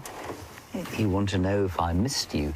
Absolutely, I missed you, Gracie. You say you've been very sick, and that's why you haven't been talking to us for the last few days. Well, Gracie, I hope very much that you're feeling much better now. And you say that Scott last said to you that he could have a tea party in the Arathusa airstrip hut with Safari James. Now, for those of you who don't know, Safari James is a rather questionable character made by me out of mud from Buffelshoek Dam, and he is Gracie's favourite. Gracie, if Safari James is still here when you get here, then absolutely we can have some tea in the airstrip. But I just have a feeling, Gracie, that you're going to see Safari James before you come to Africa. I don't know why I have that feeling, but I just do.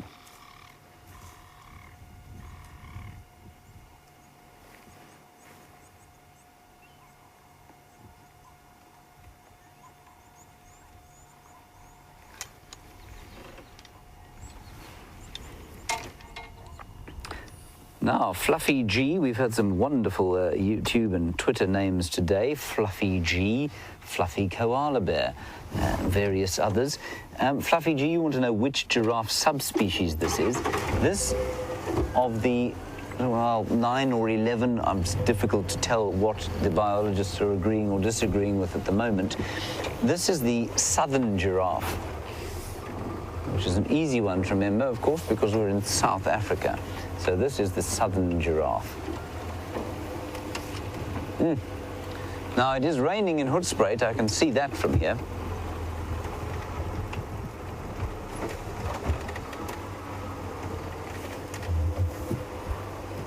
See that? Amazing rain there, falling in Hoedspruit. So Stef's wife and child will be receiving rain gratefully, no doubt. I just wish it would come here.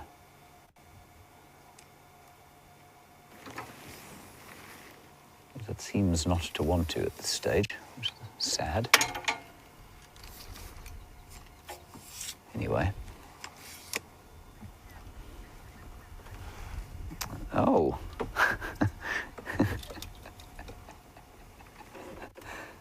I see, Mr. Moustache, you've obviously left Iceland and gone home to Michigan. I imagine the temperature is probably roughly the same, though. You want to know if giraffe get neck ache, or if I think giraffes get neck ache. It's actually quite an interesting question. I don't think they do, no. I think they're perfectly designed. And I think because they don't sit in front of computer screens or drive cars all day, you know, they're constantly sort of doing exactly what they evolved to do. I think you'll find that their necks are loose and supple, and possibly until the day they die. And so we only get our, you know, our aches and pains because we do things, we sit all day and we do strange things that we were never designed to do. And we play American football, yay, Denver Broncos. We play rugby or strange things like that that our bodies simply were not designed to do. And that's where our aches and pains come from. Also, you know, the kind of skeletal changes, or not changes, the skeletal abnormalities that human beings have, you don't see the same variation in animals. I think it's because those kinds of sort of abnormalities result in animals not surviving, and so they get bred out of the population, whereas a human being who has a gammy back or, you know, a club foot, for example, is not actually that. It's his survival or her survival or an ability to breed is not actually reduced by having a club foot. So something like that, you know, which is genetic, will perpetuate in the population. And in the animal kingdom, that's very different. And I'm pretty sure, therefore, that the aches and pains that come with skeletal abnormalities don't occur as much in the animal kingdom as they would in the human. You can see this little giraffe now very happily eating ziziphus, buffalo thorn trees. Mother's milk is not sufficient anymore. And you may just have been able to hear the dim rolling of thunder. Isn't he lovely? There are some elephants just through there, but I can't go in there, of course, because we're on the northern edge of where we can go. Look at that tongue, beautiful blue tongue. Now, nice question here, and the Latin name, of course, of a giraffe is Giraffa cameloleopardus. Now, Dean, you're in New Hampshire, and you want to know whether, because of that Latin name, they are related to camels. They are not related to camels in the slightest, Dean. The name cameloleopardus does absolutely come from camel, and leopard means looks like a leopard. So leopardus looks like a leopard and a camel mixed together, and that's where the specific name, part of the Latin name comes from. They're not related to camels in the slightest. They only have one other extant member of their family, and that is the okapi, which is a very strange looking creature that comes from the Central African rainforests.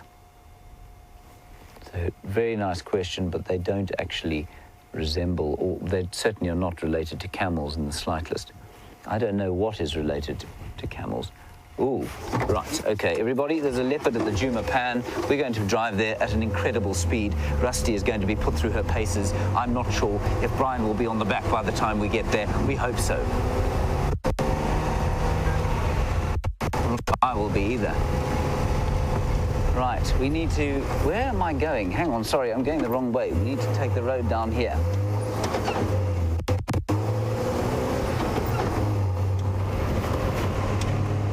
Dust. Bye-bye, sorry. So there's a leopard at the Djuma Dam. If you want to see it, look at the Djuma Dam now. Now, please pay attention to me very carefully. If the Zoomy who's watching it can please get a little piece of the horizon, that would be wonderful. And just try and find out which direction it's going.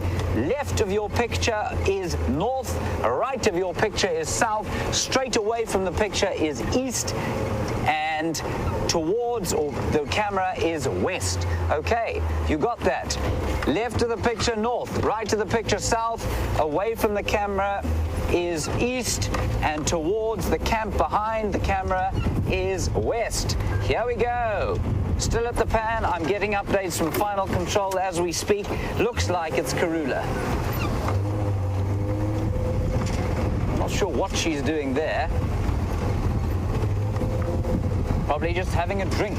Thirsty work being a mum. You'll excuse me not looking at you. I just do want to get there quite quickly. We're probably about 5 minutes out at this speed. Maybe 7. I hope she's very thirsty.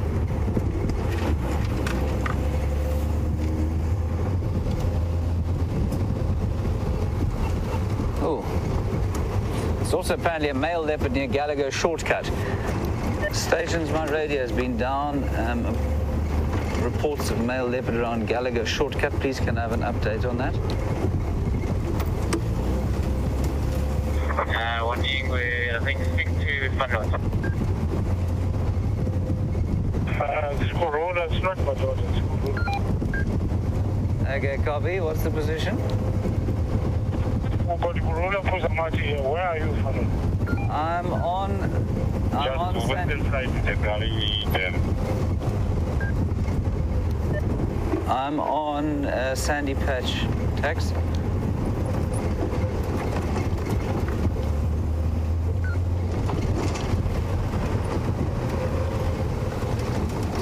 Okay, it sounds like it's just Karula. I'm not sure. Not sure. Yeah, it's Karula. She just put a match here and the other.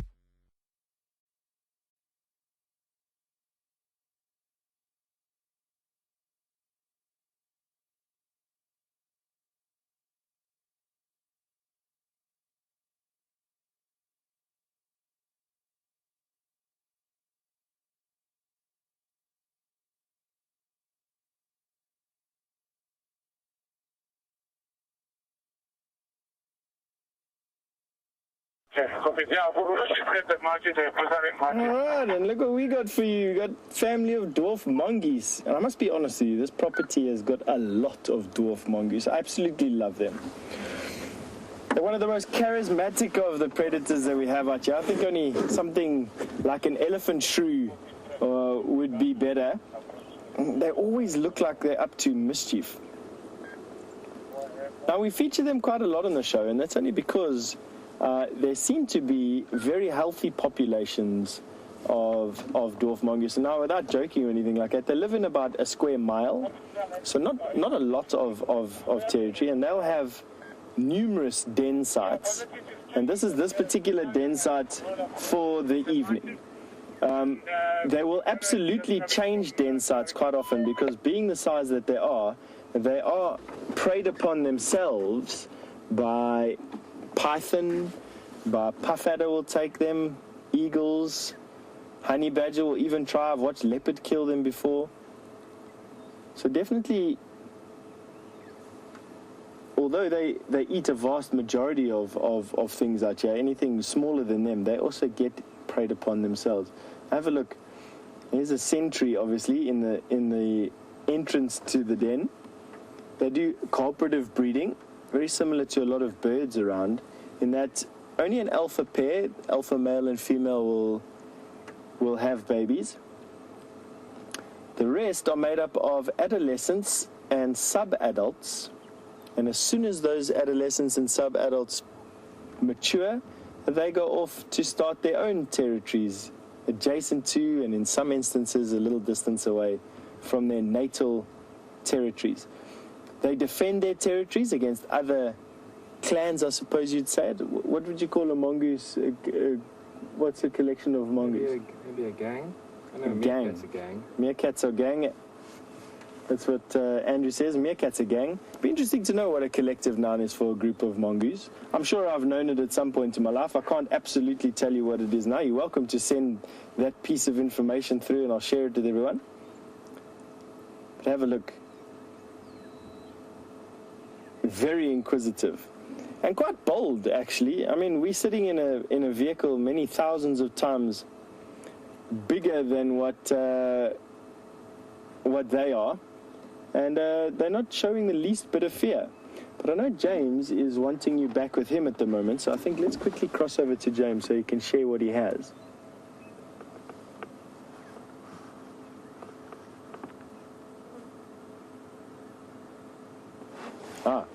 So James is still having these gremlins cutting in. I'm sure he'll sort them out in a little bit.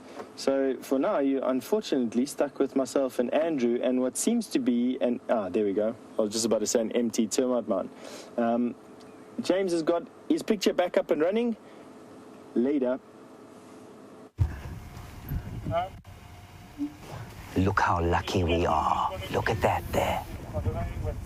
There's Karula, it would seem, and there's a male just the other side there. He's gone into the dam wall there, and we think that was Tingana. So we're right here at the Djuma Dam. Just going to move forward. I think this is Karula, is it?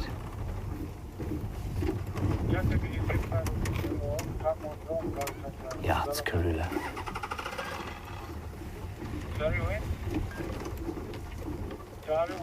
Isn't that fantastic? So you've seen her twice today. She's not, well, she's quite far from where at least Stef saw her, probably about 3 kilometers. Or 2 kilometers as the crow flies. Marking territory, looking very healthy, as Stef said, which is wonderful.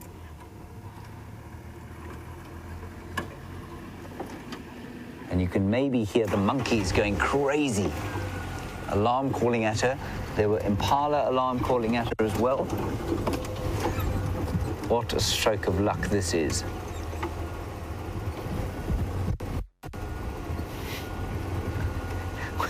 We're going past a vehicle full of people and they're not even interested in the leopard. They're just staring at the camera, absolutely gobsmacked.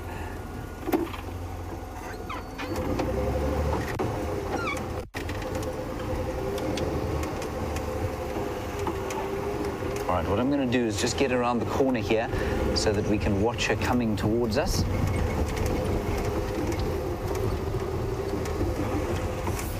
We might get a nice view of her here, Brian.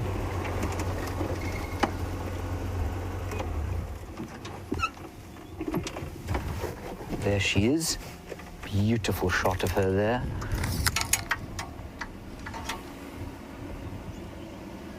What a stroke of luck this is, everybody, to see this leopard twice in one day.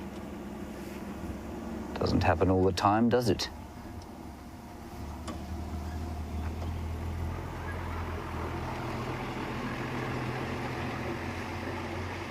Looking very healthy indeed, I think.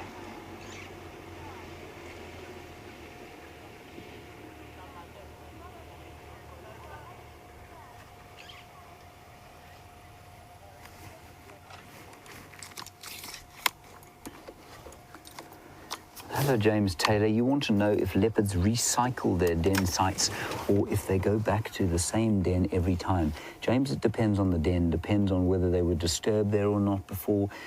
Den sites for leopards are not actually that sort of thick on the ground. There are not many of them. They're like caves.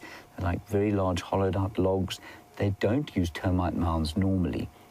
Now, I know we saw her excavating in a termite mound and possibly thinking about using that as a... I'm going to just start the engine in case we have to move. And so, James, unlike the hyenas and wild dogs, which of course have just about every termite mound burrow at their disposal, leopards are not really the same.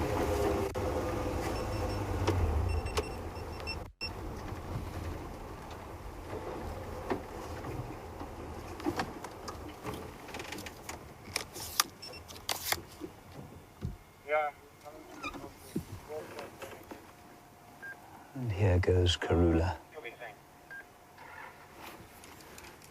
The other leopard seems to be coming this way as well. He's coming towards the causeway, which is that kind of inlet that we walked past.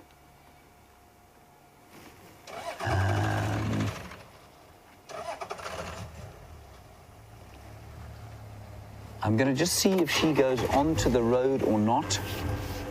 Let's just find out.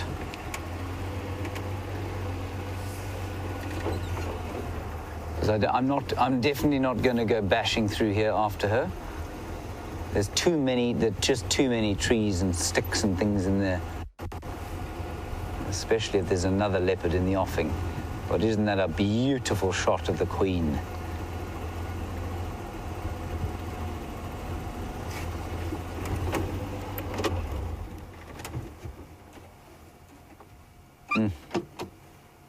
That's just lovely stuff.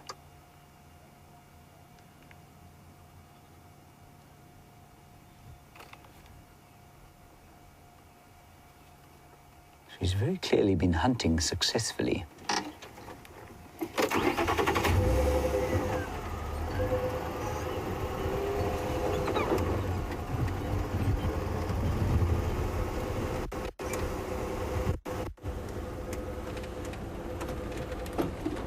Marking territory.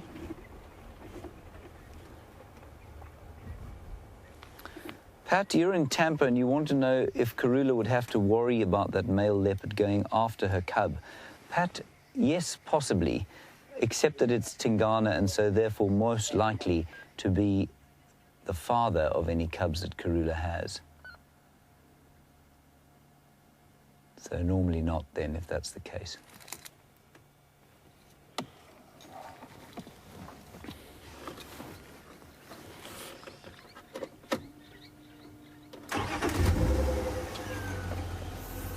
I'm just hoping that she's going to pop out onto the road here. And especially if you're watching on the VR rig, eventually. This will be a wonderful picture to the left of the leopard over there.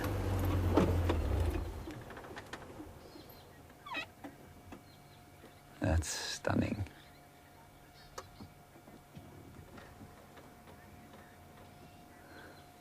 Sammy in Texas, you've made the observation that the leopard spots get bigger towards the back than they are on the front. There's pretty small ones on the back feet there. They're the biggest in the middle of the leopard. Sammy, I don't know why that should be the case, to be honest. I think it's just to probably break it up so that the spots are not particularly regular. And if they aren't regular, it means she'll be more and more difficult to see. Sorry, Brian. Jackie stopped there. Now you can see in the flat light like this, there's no sun shining on her at all. She's not easy to see. She'll happily stand out, just sort of framed by the trees there as opposed to underneath them, because it will be difficult for anything to see her framed there.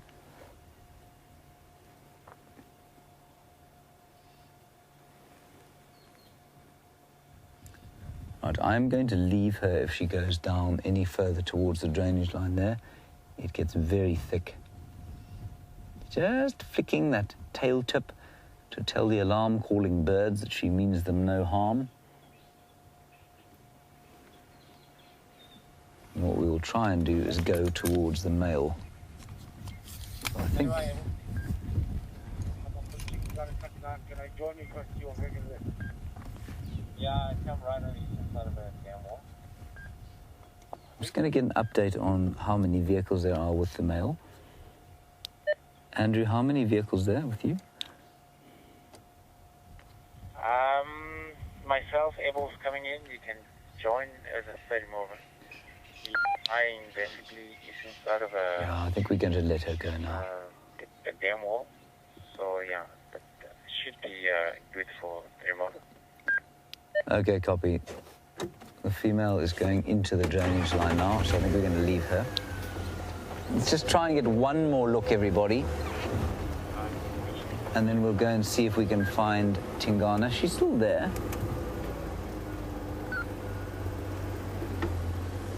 But we're certainly not going to follow her off-road. Let's get one last look at her there. You can see her dappled shape moving off through the bush. Wonderful. That's really happy times to see her. Let's say goodbye to her and let's go and have a look at Tingana. He's just round the corner on the eastern side of the dam wall, as you may have heard Andrew say. So, from absolutely nothing to, well, basically everything. If you see Karula, you've seen everything, as far as I'm concerned.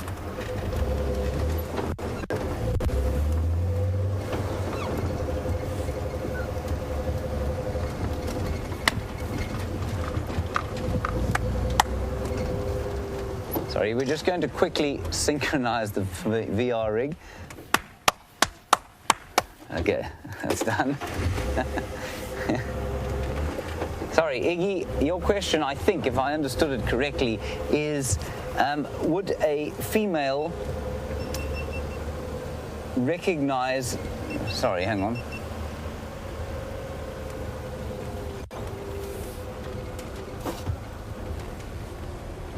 Oh, right. Now, Iggy, you want to know if a male would identify a cub as his own strictly by association with the mother.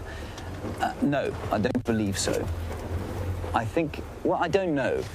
My thought is that there must be some kind of familiarity, some kind of obviously familiar smell, but I also think that there's an element of the males thinking that offspring are theirs if they happen to have mated with the mother. So I would say I don't know. I would say it's probably got quite a lot to do with smell, though. Just given how much or how many young cubs are killed by male leopards. So he's somewhere in here.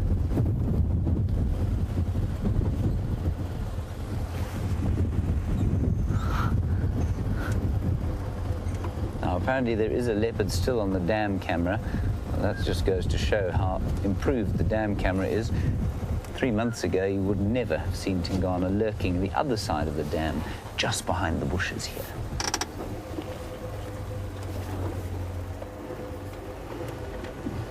There he is.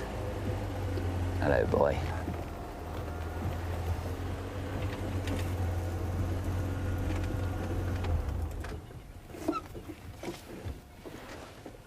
Well, it's not often that we get to see 2 leopards in that space of time. The two, basically, I suppose you might say I'd say the prince and the queen. I'd say the king, of course, and this is purely my opinion. I'd say the king was Mvula.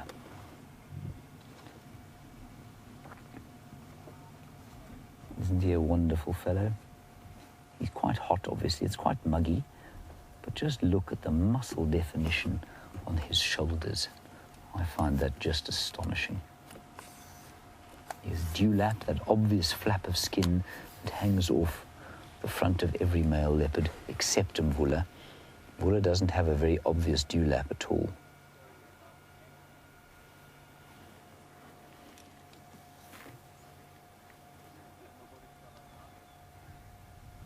Just tried to take a picture with my phone, but of course he's much too far away. I might be able to circle him with Photoshop and say there was a leopard over there. You can see he's panting, his belly is quite full. I think he's probably eaten fairly recently. You can see that the spots, yeah, they're different sizes everywhere. Probably the largest in the middle, smaller towards the back and the front. And I would say that's just simply because the more irregular they are, the more camouflaged he would be in the dappled light of the riverine vegetation, just like the stuff that Karula was walking through. That is spectacular. Certainly small around the head.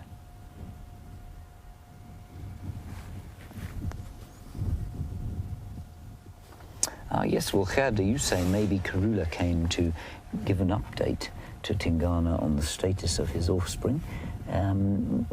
Maybe, Gerda. I think that you'll find that she was fairly unaware of him. I'm pretty sure you'll find that he was aware of her, though.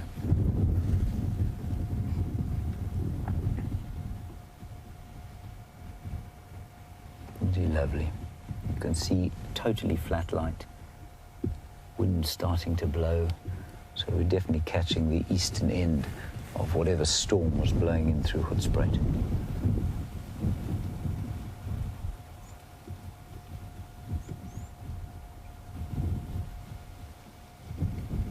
Beautiful. Oh, here we go. Here we go.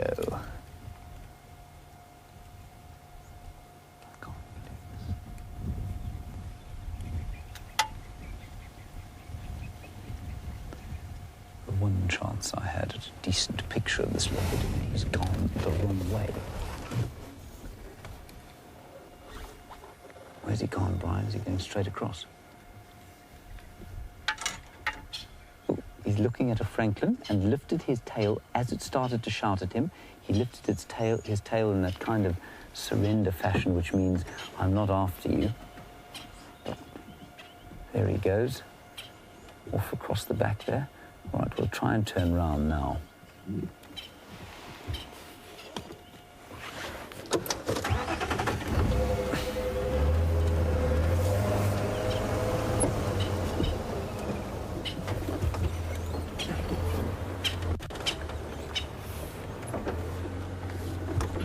Talan, Bamban. Okay, go. Dylan, you're in Iowa and you want to know if the dewlap on the front of the leopard has any sort of biological function. Dylan, not that I'm aware of. I think it does certainly, well, okay, there probably is a function actually. In fact, there's definitely a function now that I think about it. The function, he's just going to have his afternoon constitutional. That's lovely to see. The function, Dylan, would be to protect him during fighting. Male leopards obviously fight more than females do, and so the larger the flap of skin you have underneath there, I guess the more protection you would have, the more protection his throat would have from the bites of another male leopard. And of course, that's not just to him relieving himself, that is laying down a marker, as it were, that this is his patch. He's now looking across towards the waterhole there. But totally obvious now, and clearly not on the hunt. That way that he lifted up his tail like that, as soon as that Natal francolin started going at him, just to say, I'm not after you, relax, take a chill. I mercifully avoided running over the log that he left on the side of the road, because if I'd run over that, the smell assailing my nostrils right now would be utterly appalling. Oh, another one.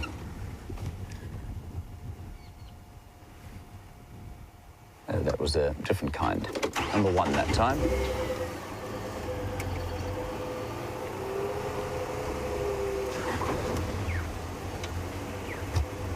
Isn't he lovely? We just try and get around him. He's following Karula, I'm sure.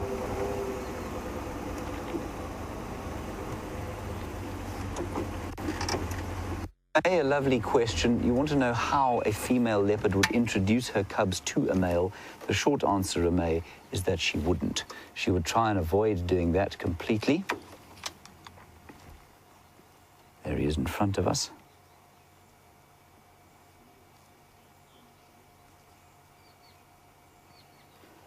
But the long answer, Ramay, is that if he came across the cubs and she was with him, then certainly she might think about introducing him, but she would normally try and avoid it. It wouldn't be a case of trying to introduce him so much as it would be a case of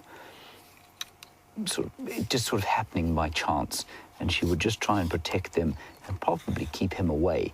So it's completely unlike a situation you have with lions, for example, which are introduced. Now, this leopard is very close to us. He's only about 1.5 meters away from us. And he's smelling where Karula was marking. Exactly where Karula was marking. See? And he's showing phlegm. He's lifting up his soft palate to expose the organ of Jacobson. And that helps him interpret the urine in Karula, or the pheromones in Karula's urine. So normally it would tell him if she was ready to mate, which she really shouldn't be at this stage. It looks like he's growling. He's not at all. He's simply lifting up the tract to the vemeronasal organ, or organ of Jacobson. So, Ramay, it's completely unlike. Look at his lovely eyes. It's completely unlike with lions, where the female will take the male or take the cubs to the male, and the male will then kind of, you know, he will show some affection. There, he's marking his territory. You can see the spray. Now, it looks like he's thinking about going to have a drink. The male will normally not show any kind of affection towards the cubs. Reme. Oops, sorry about that. And there he goes. I think he's going to go and have a drink. This is just too spectacular. Isn't it wonderful? The monkeys are alarm calling. Those monkeys are watching this leopard from 400, 300 meters away. You and I wouldn't see him from that distance.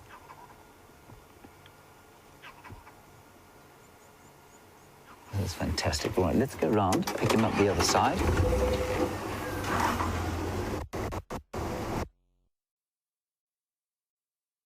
He's a long troll.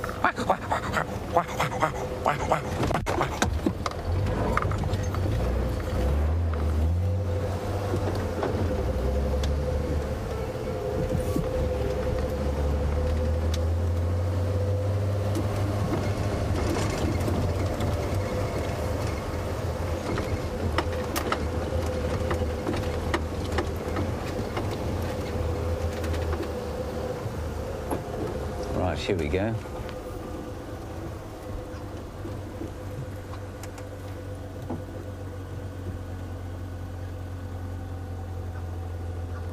Very interesting question from Ellen in Arkansas. He's now stalking something. I can't see what he's looking at. He might just be approaching the waterhole, just sort of keeping cover in case something's coming down to drink that he could eat. But Ellen, while he does that, you want to know if Karula would change her hunting patterns in accordance with the sort of risks associated with having a cub. Would she hunt smaller prey so that she would be away from the den for less time? Ellen, I don't think so. I think she'd probably kill whatever she could. But then if it was something big like an impala and it was a long way from the den, she'd just stash it in a tree and hope it was still there and go back and feed on it periodically. I don't think she would necessarily try to hunt smaller prey. I'm just going to take a chance and get to the edge here and hope that he comes to drink over here.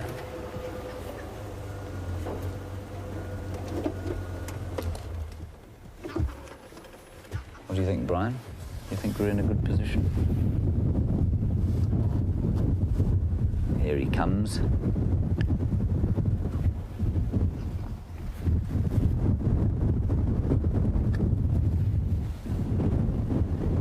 Feel that wind. Well, you can't feel it, of course, but you can hear it, I'm sure, starting to blow strongly.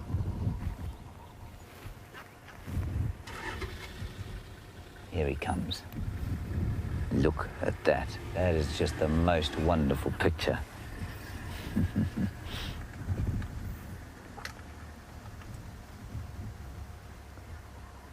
Hello, Sandy in Florida. You want to know if we've collected Tingana's scat for DNA testing. Jamie saw him sort of doing his business the other day and mentioned that we do collect the dung every so often. Sandy, oh, here we go, perfect. There we go, Brian, hey? Say I ever get you in a good position. Sandy, I think, as far as I'm aware, Tingana's dung has been long since collected, so I don't think there's any necessity for us to collect it further. Oh, that's wonderful stuff. That is just beautiful. Brian, do you think the VR can see from there? He didn't like the look of that for some reason. I suspect he doesn't like the taste of it.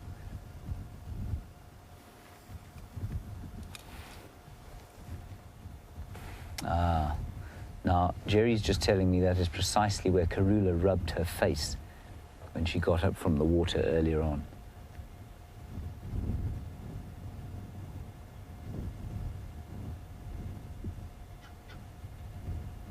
So he's definitely very aware of her. This is fantastic.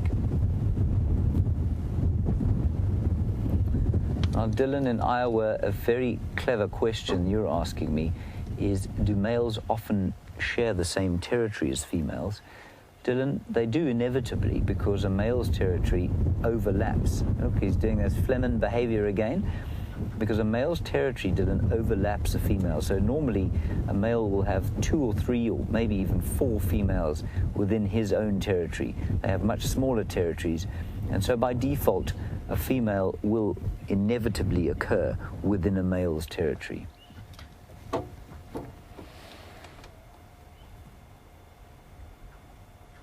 This is just fantastic stuff.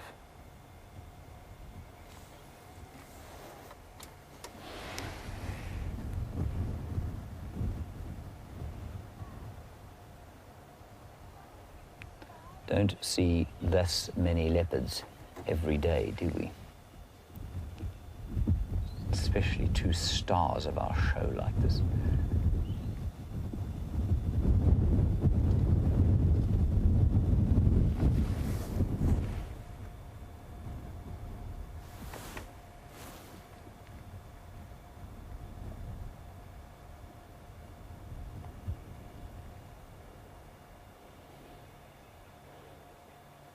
Going to have a drink. Now, I thought I might be slightly in the wrong position here.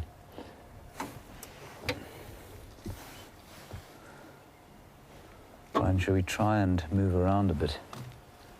Or are you happy here? Happy?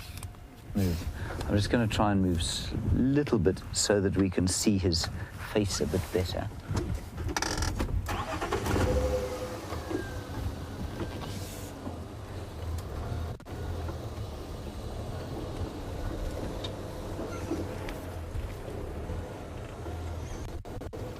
No, with your double tap, maybe. No, let's go this way.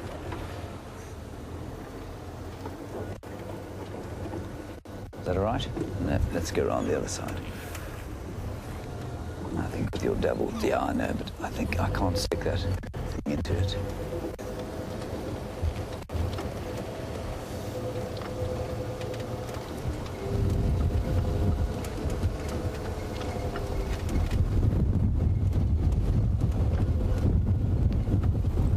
That'll be beautiful. Mm-hmm. There you are, Brian.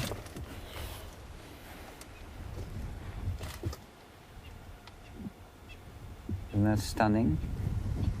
Perfect. Quintessential leopard drinking shot.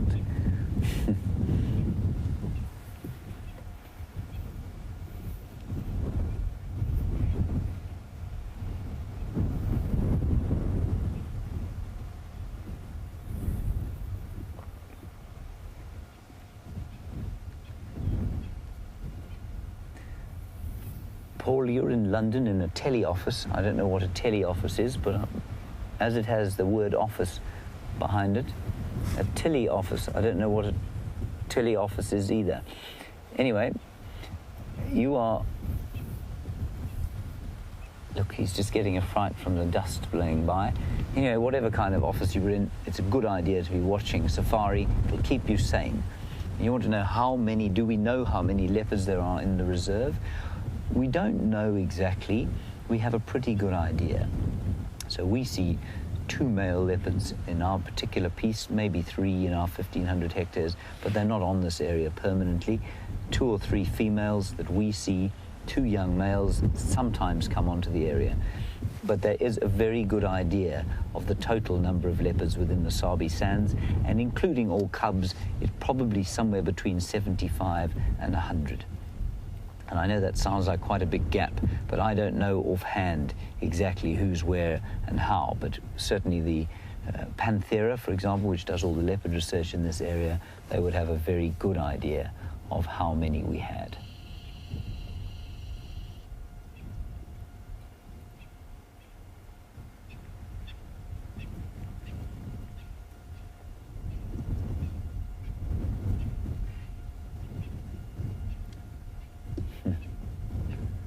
Jay, you're in Illinois, and you...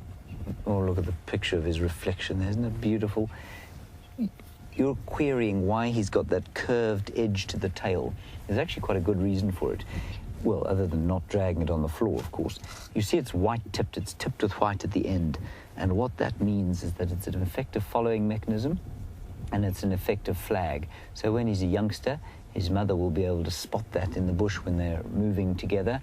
And then when he goes out on his own, as you saw earlier, he flicked it up into the air as that francolin started alarm calling at him, as did Karula when a number of birds started alarming at her. And that white tip to the tail is an indicator that he is posing no threat. He's not on the hunt. Please don't alarm call at me. It's a unique adaptation. I've never seen any other cat with it. I don't think that the pom-pom on the lion's tail serves anything like the same purpose. Fascinating. Now, Brian, I'm a bit worried this thing's going to turn off, so I'm going to just give it a clap. Okay, I'm going to clap everyone. I hope it's not going to disturb the leopard. There we go. I think that'll do it. I hope so, because I tell you what, that 360-degree shot of that leopard in front of the car will be something epic.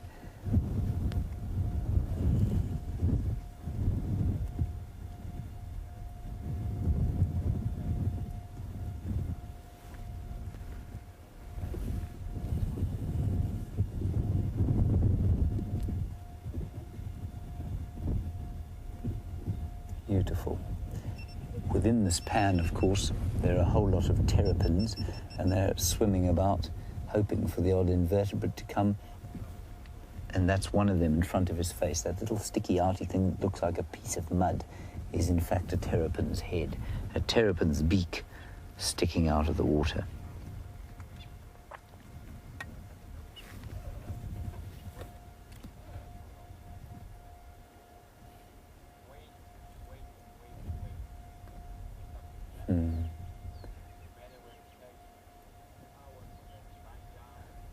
Hello, Heidi in North Carolina.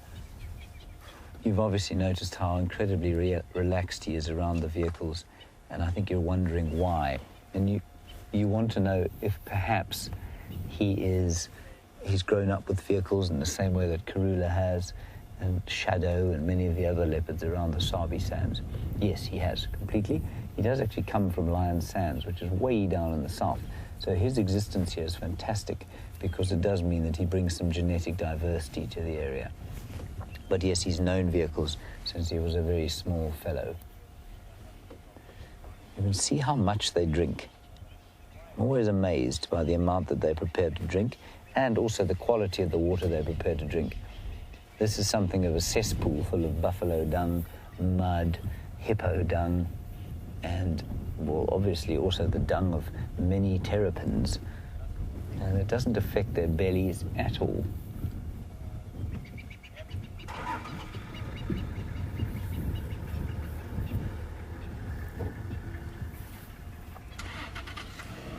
Beautiful picture of him there.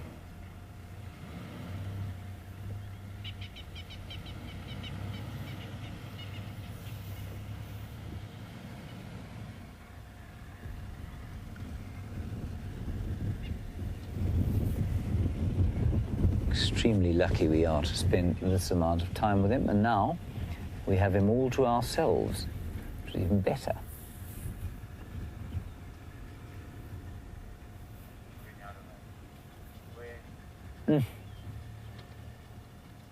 Fantastic stuff. Well, he's having his evening drink. I hope wherever you are in the world, you too are sitting back, inhaling deeply and appreciating this spectacular sight that we're looking at. And perhaps if it happens to be evening where you are, you have your favorite snifter with you and you're relaxing after a tough day. If you're at the office, I hope that you have a cup of coffee with you and that you have totally foregone any kind of work that you were supposed to be doing, so that you might spend some time looking at Tingana and his reflection in the dying embers of this. I think it's the 10th of February already.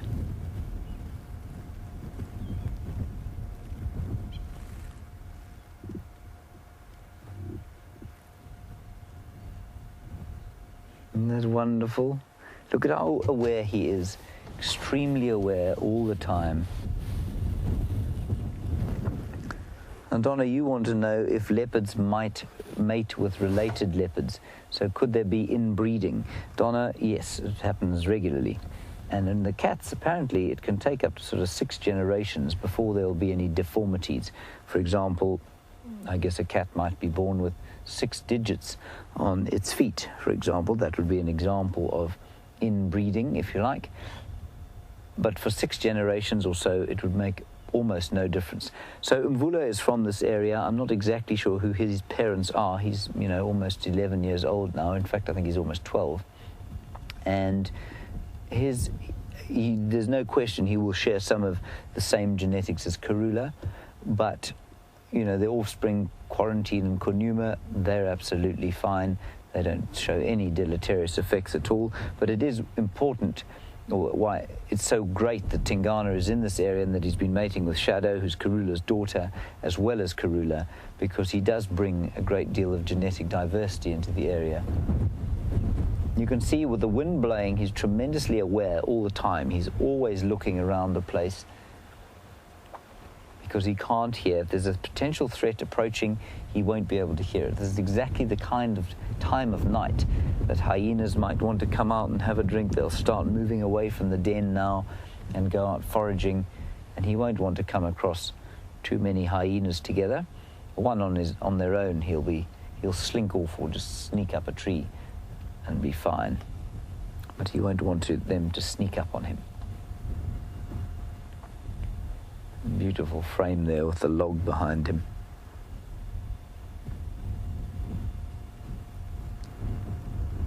Still drinking away. He's had a lot to drink this evening, this fellow. I'm loath to put a light on him, everyone, just simply because unless we have to, I don't really want to, and we don't have too much time left. So I think if you'll bear with us, I'm just going to let him drink in peace without a light in his eyes. You're right there, Brian, have you? If he was moving and he was thinking about going to do something around the hunt, I might. And if somebody else was coming across to look at him, then I might as well. But as he's on his own, I think I'll just let him be. Surrounded as he is by the terrapins, the wind, the smell of the dust, which smells very like a winter's evening, which obviously it isn't.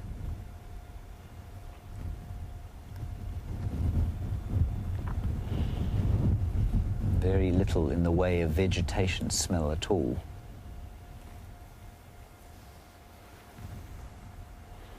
So the camera is actually showing you light that is not actually here anymore. It's sucking out light from a scene that is all very dark. And as I say that, we had a question this morning while I was walking. I forget from whom it was, but about cicadas and why we're not hearing them even though it's the height of summer. And I said because there was a bit of a drought going and most of them have probably bred already and pressed on.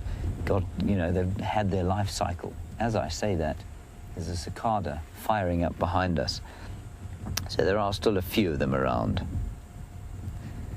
And it was Cindy this morning who asked us about the cicadas. So Cindy, if you're watching, there are still a couple of cicadas around. Definitely nothing like as sort of brain-shakingly loud as they were around October and November.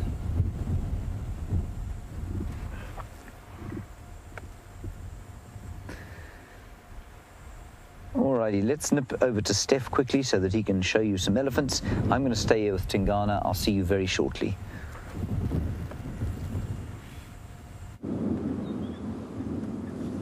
And from one mammal drinking to another, and not quite as spectacular on an individual basis, but have a look at how awesome all these ellies are together. And we just wanted to show you this as the sun sets on what's been quite an epic sunset safari for myself and Andrew. I just want to say thank you. I thank you for all your questions and I thank you for all your inputs. And And from myself and Andrew, at least, this is going to be the end. We're going to be sending you back to James and back to Tingana, who's busy drinking, it seems like, the whole of the dam. And I am jealous. But anyway, we'll catch you in the morning safari. Have a good evening wherever you are. Right, well, he's still here. He's still having a drink. And as Jerry says, it looks like he's drinking the whole of the dam. It certainly does look like that. But what a privilege.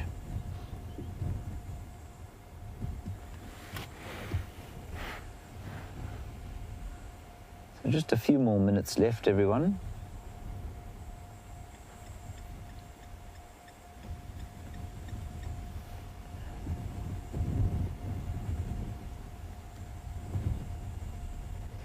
Ruth in Costa Rica, you want to know actually how much water he's getting at a sitting like this. Ruth, I'm afraid I couldn't really tell you, to be honest. I don't know. I would say, you know, given what he's able to eat mass-wise, he's about probably 65 to 70 kilograms, maybe, 70 kilograms or so, and he can eat about up to between a quarter and a third of his body mass in one sitting. Look at that. Wonderful. I would imagine that he could drink probably a similar amount to the amount that he could eat. So probably about 5 or 6 liters. I mean, that sounds like an enormous amount. I'm just going to put a little bit of light on him just for the last few minutes. That's not a spotlight, it's quite a nice diffused side light. So Ruth, I don't know, I guess maybe a gallon in one sitting? I might be completely wrong, but maybe a gallon.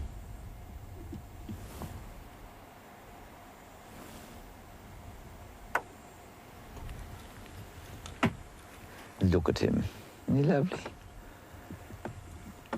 So this diffused light that we've got on the side of the vehicle is just much more friendly than a blinding spotlight. So he'll be able to sort of see past it.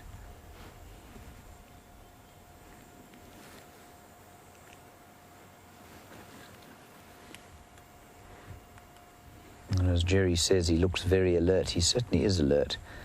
But that's because, well, he's alert because it's so windy. And so just like the prey, you know, the impala and the antelope that are worried about being eaten in the wind, so he will be worried about being sort of set upon by hyenas or anything like that.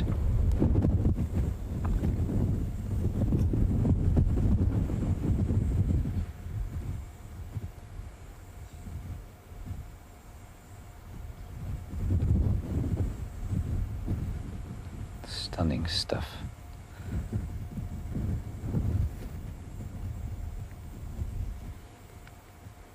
Right, so we're going to just give you a slightly different angle by switching to the dam camera. And just give you a slightly different angle of him. He's definitely eaten. And of course, he's also now got hiccups. That's classic. That is hilarious.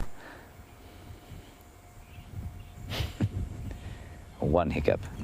Brian, like you. And leopards will do a lot of drinking after they've been eating. They get very thirsty. Digestion is a thirsty process.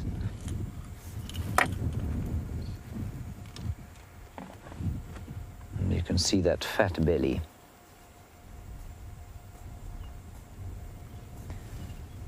Truly very quiet day until the reports of Karula coming to drink were received. Of course, you saw her twice today, which is extremely lucky for you. And then Tingana, our old pal from the south.